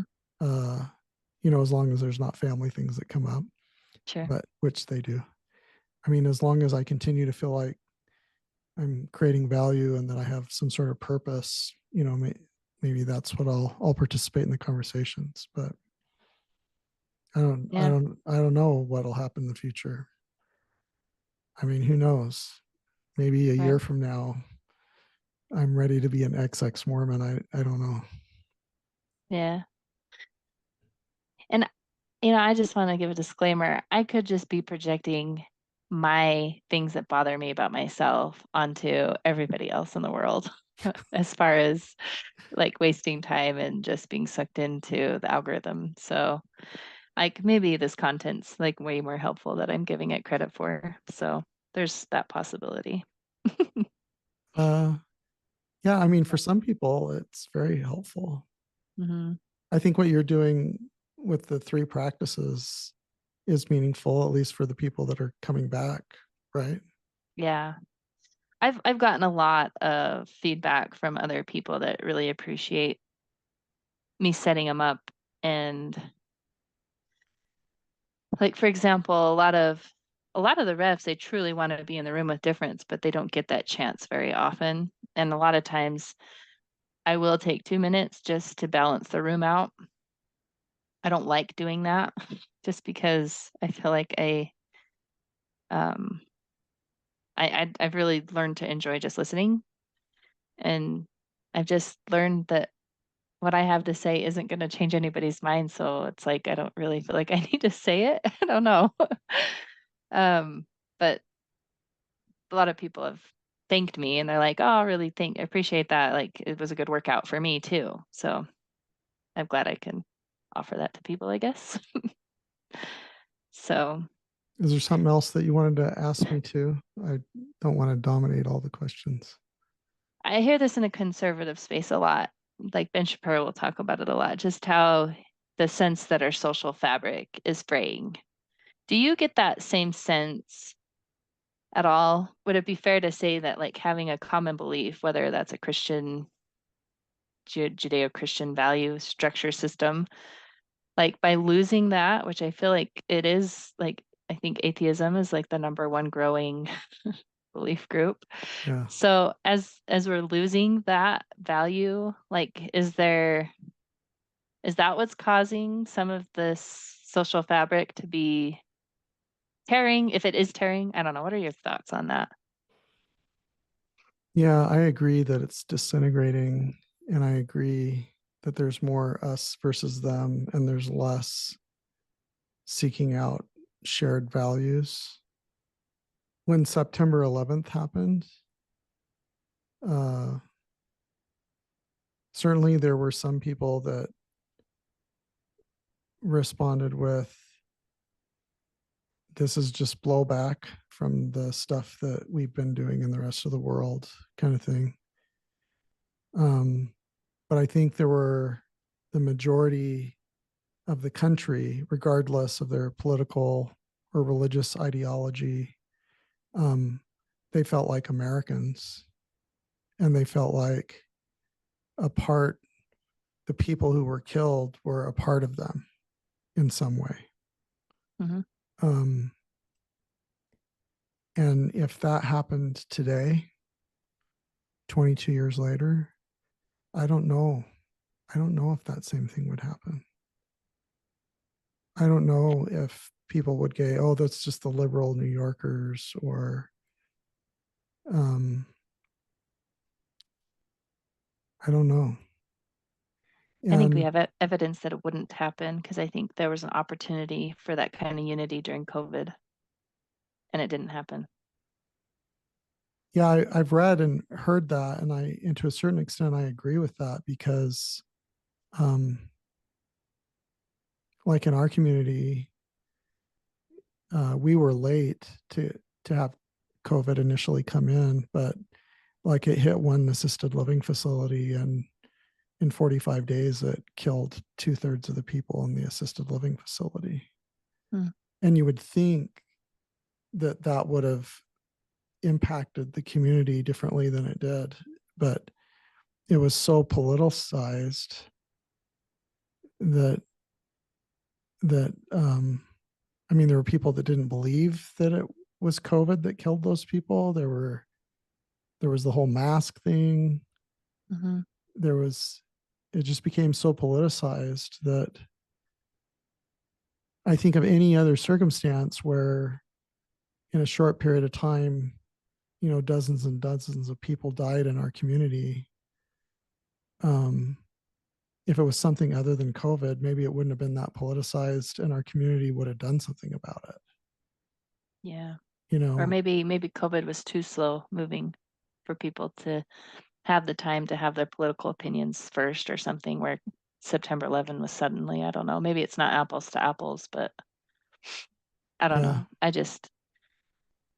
I don't know. Even when Trump was talking about the vaccine, you had some people on the left side saying, "I'm not taking that. That's coming out way too fast." And then as soon as the presidency flipped, then it was the other side that was saying they weren't going to take it. So Yeah, it was definitely politicized, and yeah, and the perpetuation of conspiracies. Um, yeah, the social fabric is tearing, and and the political theater is changing, and I I don't, spe- the tipping point I think is way gone, and I don't see a change. I speculate that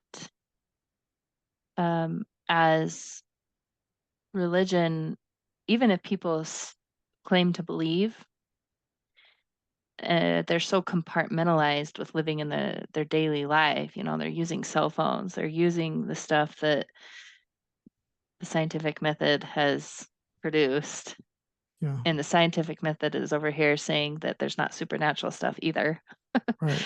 So I feel like whether people claim, you know, whether they're whatever self is saying, hey, yeah, I'm participating. I really do literally believe all this stuff that this church believes. Um, I think it's not believable. And it's almost like politics are becoming the new like foundational belief that people have. Like I think it's easier, and there's evidence of this in the ex-Mormon space. It's easier for John Dehlin to get along with Patrick Mason than it is for John Dehlin to get along with someone like me. Like Mm. where I am on the same page with John Dehlin as far as religion goes, but we differ politically. And I'm not saying, um, like, I'm trying to think of anybody conservative that he's had on his show. I don't can't think of anyone. And it's not to say that hasn't happened, but Yeah, I'm sure there are some. He did a couple episodes when Trump won, I think, hmm, or maybe it was in the midterm elections. He did a couple episodes, one that had pro-Trump people on and one that had, right. But same thing, it's easier for me to get along with Jake Hansen than it is for me to get along with John Dehlin too. Like, because of like, political philosophies. right. Like, so it's almost like politics have become our new God. Like, it is the most important thing to people. And then religion is like a layer on top of that. And it's not the most foundational thing anymore, which Yeah, is weird. I actually agree with that. And you want to know what I'm seeing increase, and it'll be interesting, very interesting to me to see where this goes. Is I'm seeing an increasing number of people go through a faith crisis because they believe the brethren aren't conservative enough. Or vice So versa, right? they lost their faith over vaccines, or they lost their faith over the church getting involved with the NAACP, or they lost belief over their brethren recognizing Have you Biden and Harris as have you met winning the people like elections. have you met anybody like that? I haven't met anyone in real life that has that view. Um, Um, so I'm just curious like how like prevalent you think that is. I don't doubt that it's happened, but um um, just trying to get a gauge on that. yeah, so one of my friends is Chris Kimball. He's been on the board of Dialogue. He recently wrote a book called Living on the Inside of the Edge. Um, it's pretty good. If you like David Osler's book, I think you might like Chris Kimball's book.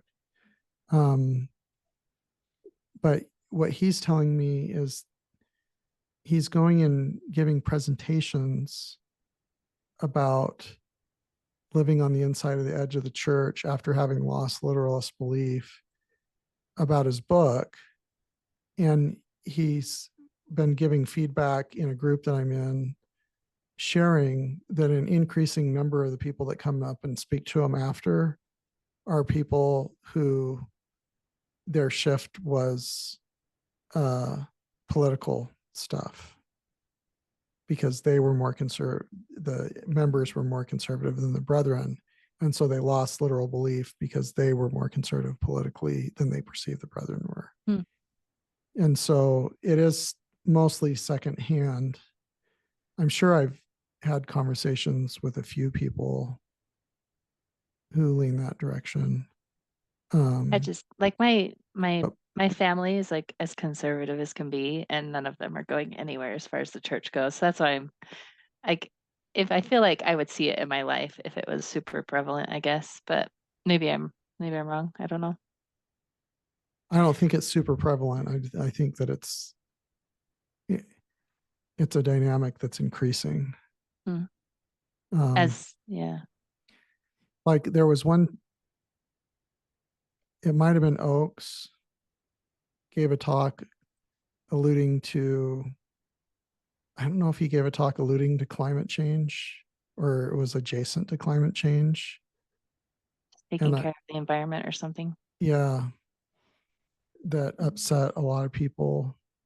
Hmm. Because there's so many people that their perception of climate change is that I mean, it certainly is politicized, but they are totally convinced that it's a hoax too. Hmm.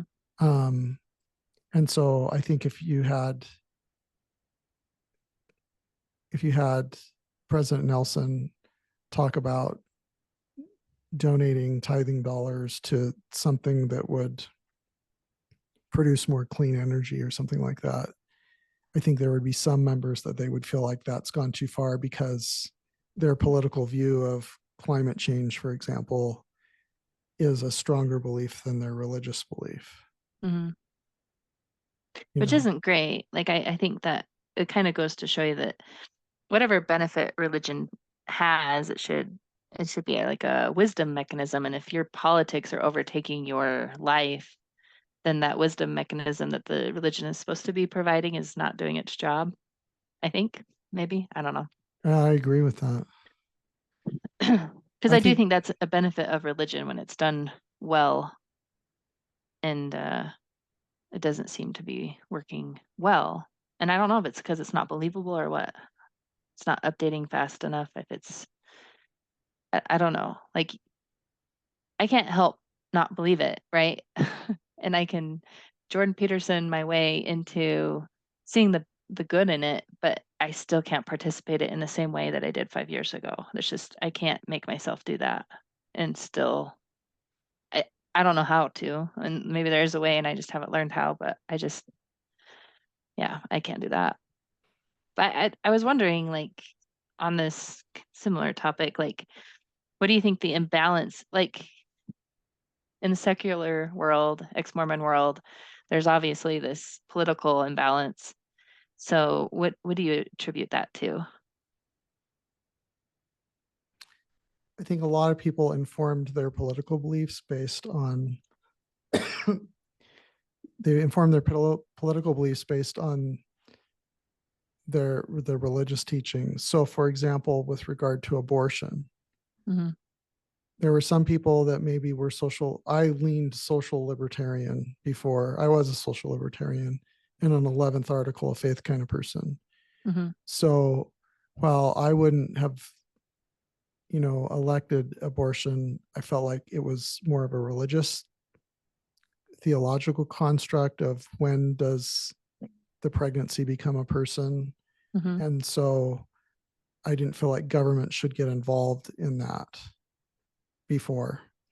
But I've seen people who believed that at the moment of fertilization, it became a person because that was their theological construct. And then when they went through a faith transition, um, they revisited how they made that decision or how they evaluated abortion. Hmm. And they were more likely to look at the degree to which socioeconomic factors play into the frequency of abortion with unwanted, unplanned pregnancies. And that changed their political views with regard to the topic of abortion because their faith shift. Um, uh, so abortion, gambling, um, same-sex marriage, uh, people living together without getting married, when people had a moral framework that was narrated to them through a religious construct, and the religious construct crumbles, then they find themselves renegotiating what are the components of their moral framework. And to the Mm-hmm. extent that some of them were informed almost entirely by religious theology, that will shift. So what do you think? What do you think informs an atheist conservative? Like, how do they even exist then? Like, I think the statistic, like for secular atheist types, I want to say it's like 30 to 70%. So there are a minority, but there's still a good chunk of people that are um, more conservative and they don't believe in a God or anything like Yeah. that. Yeah. I mean, I can tell you my personal biases, and I don't self-identify as an atheist. I self-identify as a pantheist, which Richard Dawkins says is sexed up atheism anyway. I only use that term because it was easy. I actually don't usually throw that term out, but I'm Yeah. using it in the broader sense of there are a bunch of people that do identify as atheist Yeah. and more Yeah. conservative leaning. Yeah. So um, myself, I believe that where free markets function, um, that's where more creativity and growth and things happen. And so where a market can function as a free market, I believe that um, it's better to let the markets function. Mm-hmm. And then I believe there's some markets that really don't function well as free markets, because for a free market to be a free market, there needs to be access to information. People are making decisions not under duress. They have choices. There's competition, things like that, for a free market decision to be made. And I don't think healthcare is a free market. Like, if I have a heart attack and I'm going to the hospital, I'm not price shopping. I'm not, my Mm-hmm. decisions are made under duress. Whatever it takes to keep me alive, that's what's going to be paid. Mm-hmm. And so that creates disincentives in the program in healthcare, uh, that that exist. Their LASIK eye surgery can be competitive and work as a free market, right? Because Mm-hmm. the decisions, there's competition, there's price disclosure, the decisions aren't made under duress. Most dentistry also can be competitive, but the Mm-hmm. majority of what we spend in healthcare is not a free market. So where I believe there aren't where free markets can't function, then I'm a fiscal centrist. So I'd be an advocate for Medicare for all, with private insurance supplements Mm-hmm. and private providers like in Switzerland. I'd be an advocate for that. And then I'm a social libertarian. Government, stay out of your personal life. Mm-hmm. So I align economically where I believe free markets function. Oh, and the other thing is I mentioned earlier is that I think a lot of our problems that we have to do with bureaucracies, because bureaucracies stifle creativity, innovation, and so forth. And I dislike bureaucracies that are government bureaucracies as much as I dislike large corporate bureaucracies, in collusion as well. So I think the Mm-hmm. problem is bureaucracy, whether it's government or business. So I would align with the conservatives economically, where I believe there are free markets. That's interesting. I would say probably, let's say 50 years ago. Wouldn't the whole spectrum of the United States be for free markets? But you're saying that that's making you conservative, right? This is just, I'm trying to, it's fascinating to me that that's the thing that makes you conservative, because to me, that's like an American thing. Do you see what Um, I'm saying? yeah, I think as individuals, we see dysfunctions and corruption and marginalization. And we see it in the bureaucracies of government. And we also see it in big business, you know. And so the question is what are you going to do about it? So there are people that strongly believe that public education is important to provide opportunity for people to raise their socioeconomic class, and for us, and we benefit from having an educated workforce and so forth. And there are some people who are far conservative who don't believe in public education. They believe everything should be private education, give people vouchers, they can choose where to go. And there are people on the left that think that we don't do enough in public education. Instead of K through 12, we should start when they're 3 years old, and we should go all the way through 2 or 4 years of college on the left. And then there are people kind of in between. So I would say the conservative would say, when there are dysfunctions in public education, you need to have private education to provide an offset and introduce competition. But I don't want government dollars going to religious schools, because I think there should be separation of church and state. And so I would advocate for charter schools, realizing that there are problems when you take funding from public schools and put them in charter schools, but there's so much dysfunction in the public schools that there needs to be competition introduced to fix some of those problems. Right. So that pisses off everyone, because on the right, I support public schools, and on the left, I support charter schools too. And so I can't ever run for office because I'd piss everybody off, is how I view things. I know, right? So to me, conservative means limited government control or influence of markets and businesses and things like that. To me, that's what conservative, economically, that's what conservative is. And there are some people that talk about being a classic libertarian, or a classical liberal,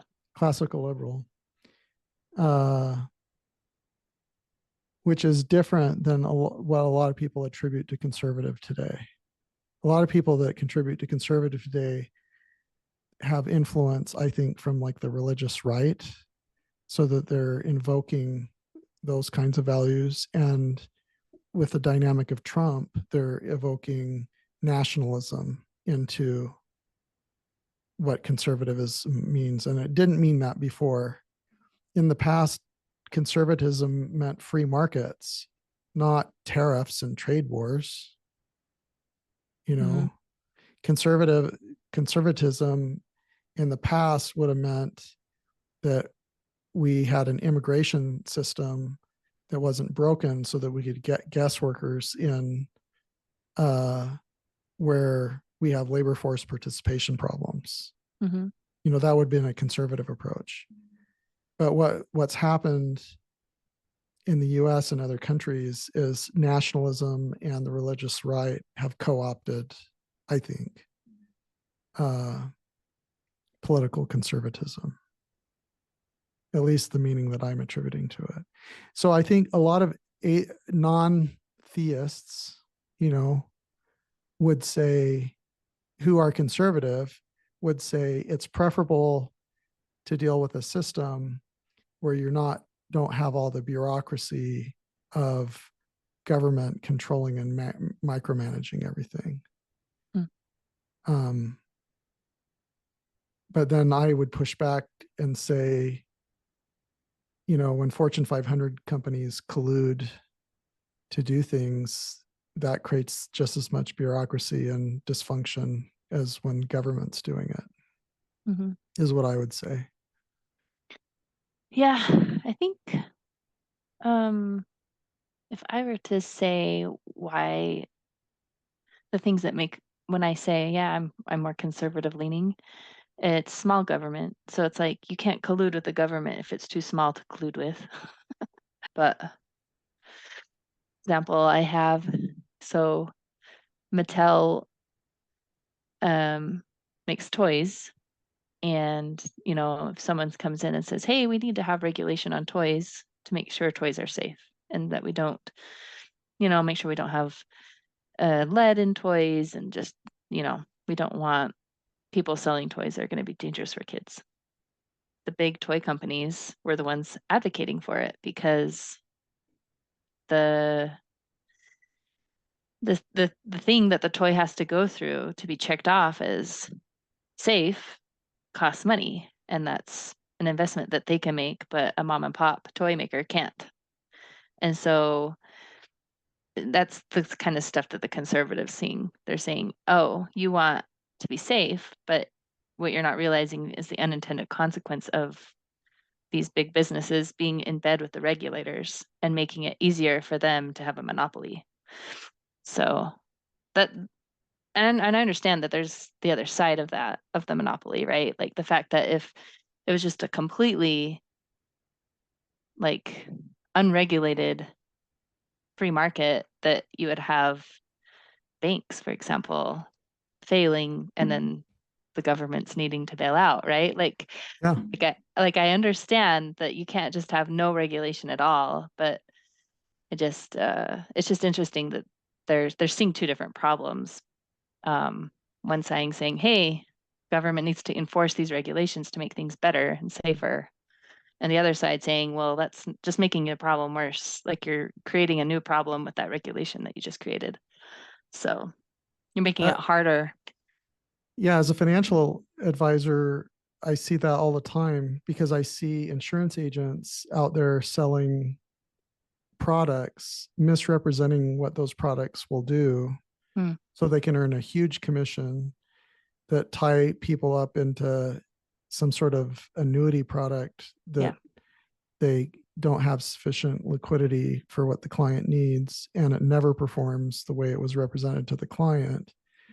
And that kind of product shouldn't even be legal, where an 80-year-old buys something with a 15-year surrender charge and almost no liquidity, and put half of their money into it.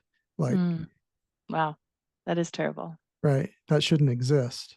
So I want regulation that makes it so those products don't exist. Like Utah passed laws that said that kind of product couldn't have a surrender charge of more than 10 years, for example. But in Montana, products with surrender charges of like 16 years still exist. Hmm. Um, and the other thing, like with the bank thing, to the extent that there are financial advisors out there misrepresenting and churning and not following ethical standards, they're creating a decrease in confidence in the professionalism of everybody else.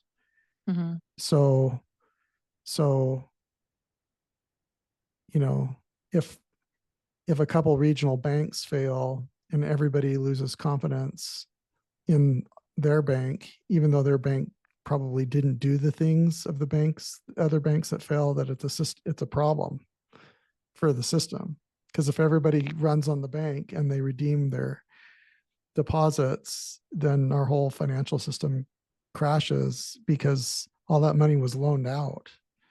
It's not sitting in a vault.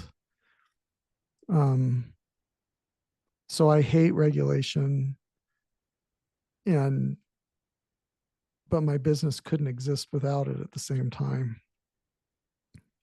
Yeah, that's yeah. But I think this just beautifully illustrates why you need people that are seeing the shortfalls of both sides of thinking and how you need them working together. And um You I don't win don't elections by those people don't win elections. yeah, that's true. But at the same time, like I don't feel like that politics has really infiltrated like legislatures, state legislatures is quite as bad. Like I'm watching them pass stuff in Utah and it seems like, you know, you've got people in there, like the Salt Lake, for example. You've got advocates in there that are trying to make sure there's a voice for the the ag users. And then you've got people in there that are obviously trying to say, okay, we've got this problem here. How can we mitigate that as well with the Great Salt Lake? And they're talking together. And maybe they're just talking nice together because we had so much water this winter. But Yeah. Yeah. but I went to a presentation on that, and they were just kind of talking about how you kind of have to work this stuff out before there's the drought, not during the drought. Yeah. So I Yeah. I don't know. feel like politics does work at some levels. It's just it's almost like I don't know, or at our presidential level and stuff like that. It's just it's like entertainment at this point. Like I don't think people can even point to like things that Trump passed. You know, they know about all of the drama and stuff. They know more about Stormy Daniels than they know about any of the policies he actually passed. Mhm. And the same thing with Biden. They know how many times he misspoke, or they can quote word for word one of the weird things that he said about ice cream. I don't know Yeah. what it is. Yeah. Then they can actually say like what kind of policies he's been advocating for or passing or anything that Congress has been doing. Like it's just entertainment. Like that's the problem. Nobody's paying attention to the stuff they should really be paying attention to. Including me, by the way. Like I'm part of the problem. So It's I the don't know. it's the algorithm, right? Right, right. Yeah. And that's why I'm like, I'm wondering if there's conversations that could make the church better and that could help people as they have a change of belief and not feel like they have to be against the church, right? Like maybe there's a middle way that is more long term, you know, and we're not talking about it because we're just being fed the short term thing, the not very long lasting thing. I don't know. Yeah. So when you go back to your question about content creation, you've I think you've accurately identified that there's a hole to be filled with regard to what we're talking about. And what I don't know that it'll be watched. You know what I mean? Like the eyeballs go toward the algorithm for a reason. It's not like the algorithm was created to take your attention. The algorithm is paying attention to what you're paying attention to and it's giving it to you. Like the algorithm is based off of us and what we are choosing to watch. So it's really just as much as the viewer's fault as it is the algorithm's fault. Like why are we going for that stuff? Like why aren't we going for the more meaningful stuff? Like it's not does that make sense too? Like Yeah. Yeah. So you want to read uh Brian Mclaren's Do I Stay Christian? Or is it Do I Stay Christian does or he Why talk I about Stay that? Christian? Yeah, I mean he's politically uh progressive, and he talks about how politics have taken over the Christian movement. Um, um, and he certainly has some valid concerns. Mm-hmm. Um, but in the second half of the book, he talks about why he would stay Christian even as not a literalist believer. Mm-hmm. I think you'd enjoy the book. Um, and I think that the things that we're talking about, I think are the big whole. It's our this is the society of our the fabric of our society is tearing. It's past a tipping point. We're losing conversations about shared values and shared identities. Um, it's very, very divisive. Um, the decline of religion is part of it. The polarization of politics is part of it. Um, but along the way, I think they're going to be. It's not going to be the largest audience, but along the way, they're going to be people that are going to want content that from bridge builders. Have you found that it's giving you meaning too? It's not just like it's good that it helps people too, but I don't know. Yeah. Um, One story is in July, I was down at Sunstone and there was a man that told me he had gone through a faith crisis recently and he was in the raging stage. And before his faith crisis, he was like, he and his dad did everything together, like lived close together, did everything together. His dad was his best friend. And when he went through his faith crisis, like their relationship just totally tore apart. Uh, and um, and his dad was constantly trying to like, badger him to come back, kind of thing. And this guy said, he told me, he said, Dad, there's this guy who gave a TED talk about what his faith crisis was like. And I don't have the words to explain what this guy did, but he explained my experience. Would you watch his TED talk? And his dad said yes. And so he messaged the link to my TED talk. And 30 minutes later, his dad called him and said, I'm so sorry. I had no idea. Mm. And within a week, their relationship was recovered. Mm. Like my book club with my Mormon friends, but more meaningful because it was his dad. That's cool. And so when he told me that, yeah, like part of that is for me because I feel grateful for the opportunity to participate, that I got to do something, that my life had meaning. Yeah.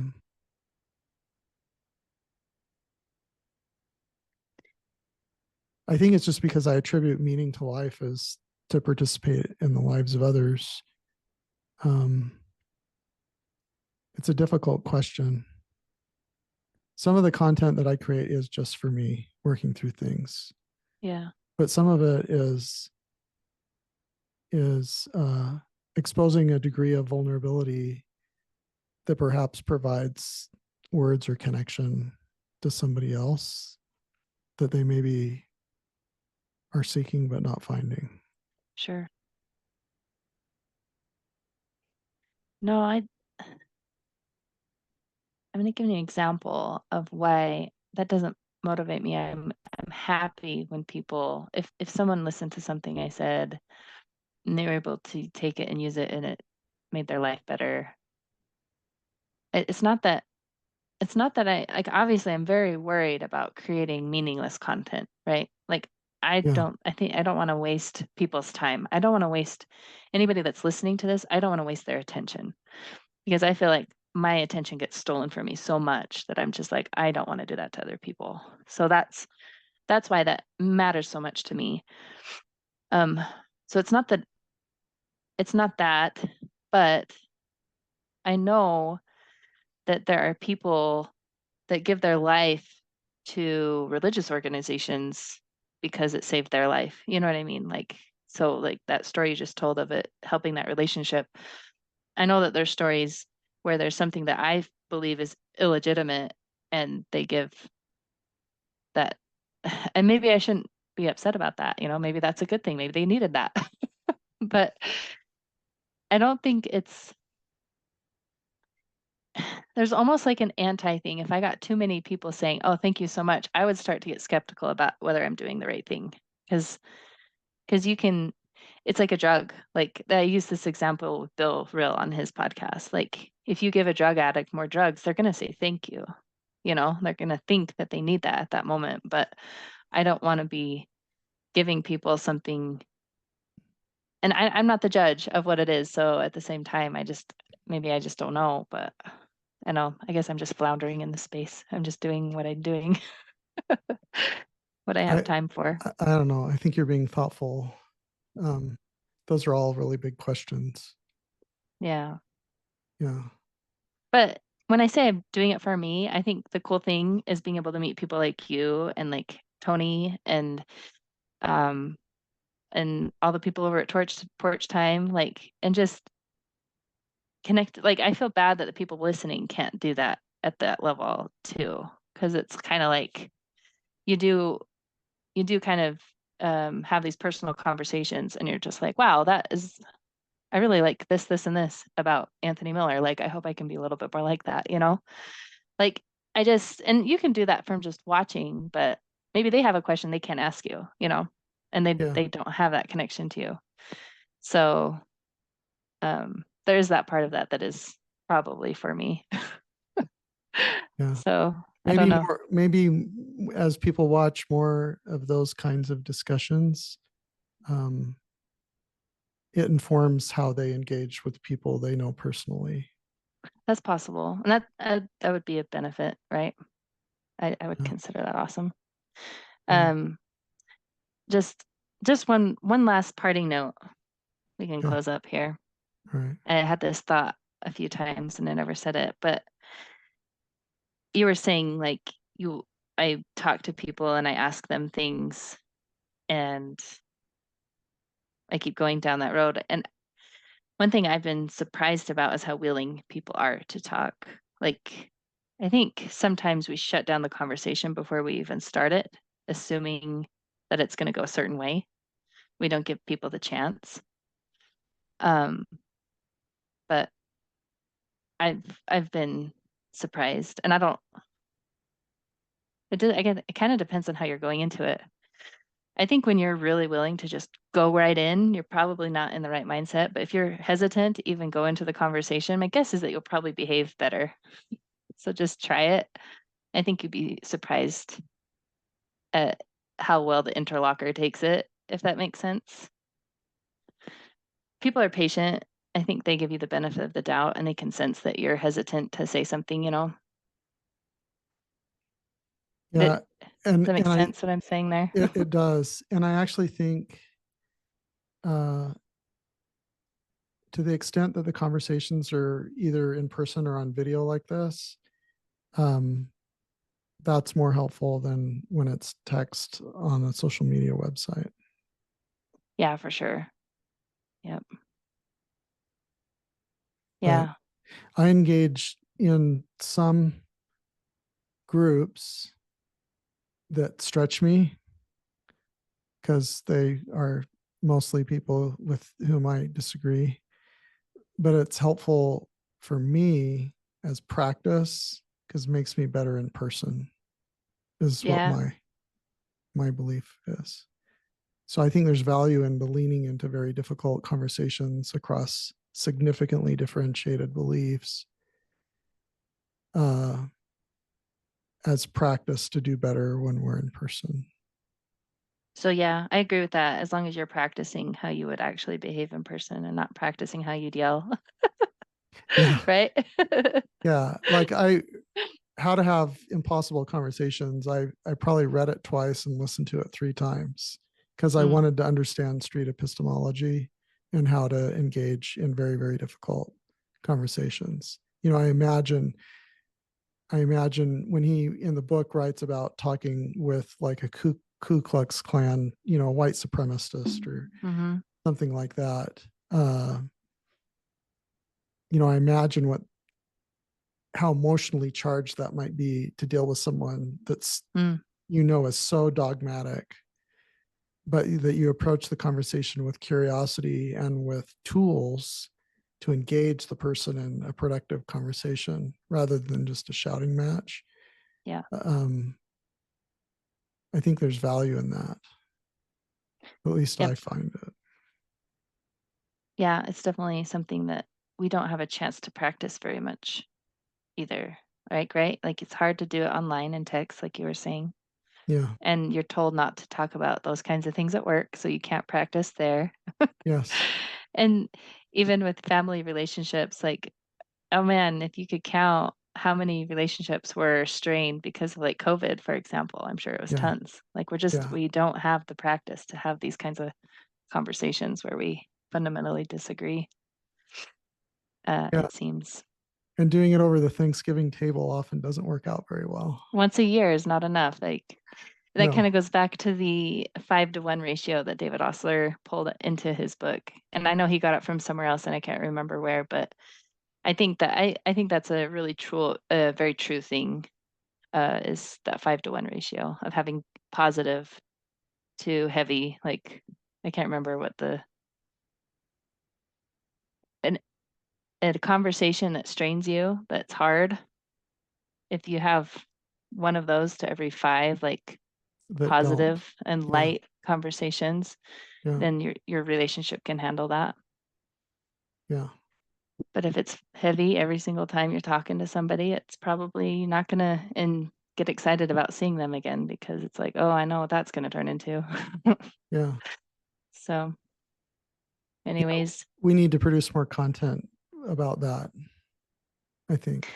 yeah, so I don't know how much of my stuff you've watched. I did a whole presentation for the Good Book Club on relationships across difference divides. Well, it's been good talking to you. Thanks for Thanks, Marty. the conversation. Thanks for being awesome. All right. Thanks. Have a We'll good see ya. night. Thanks. Bye. Bye.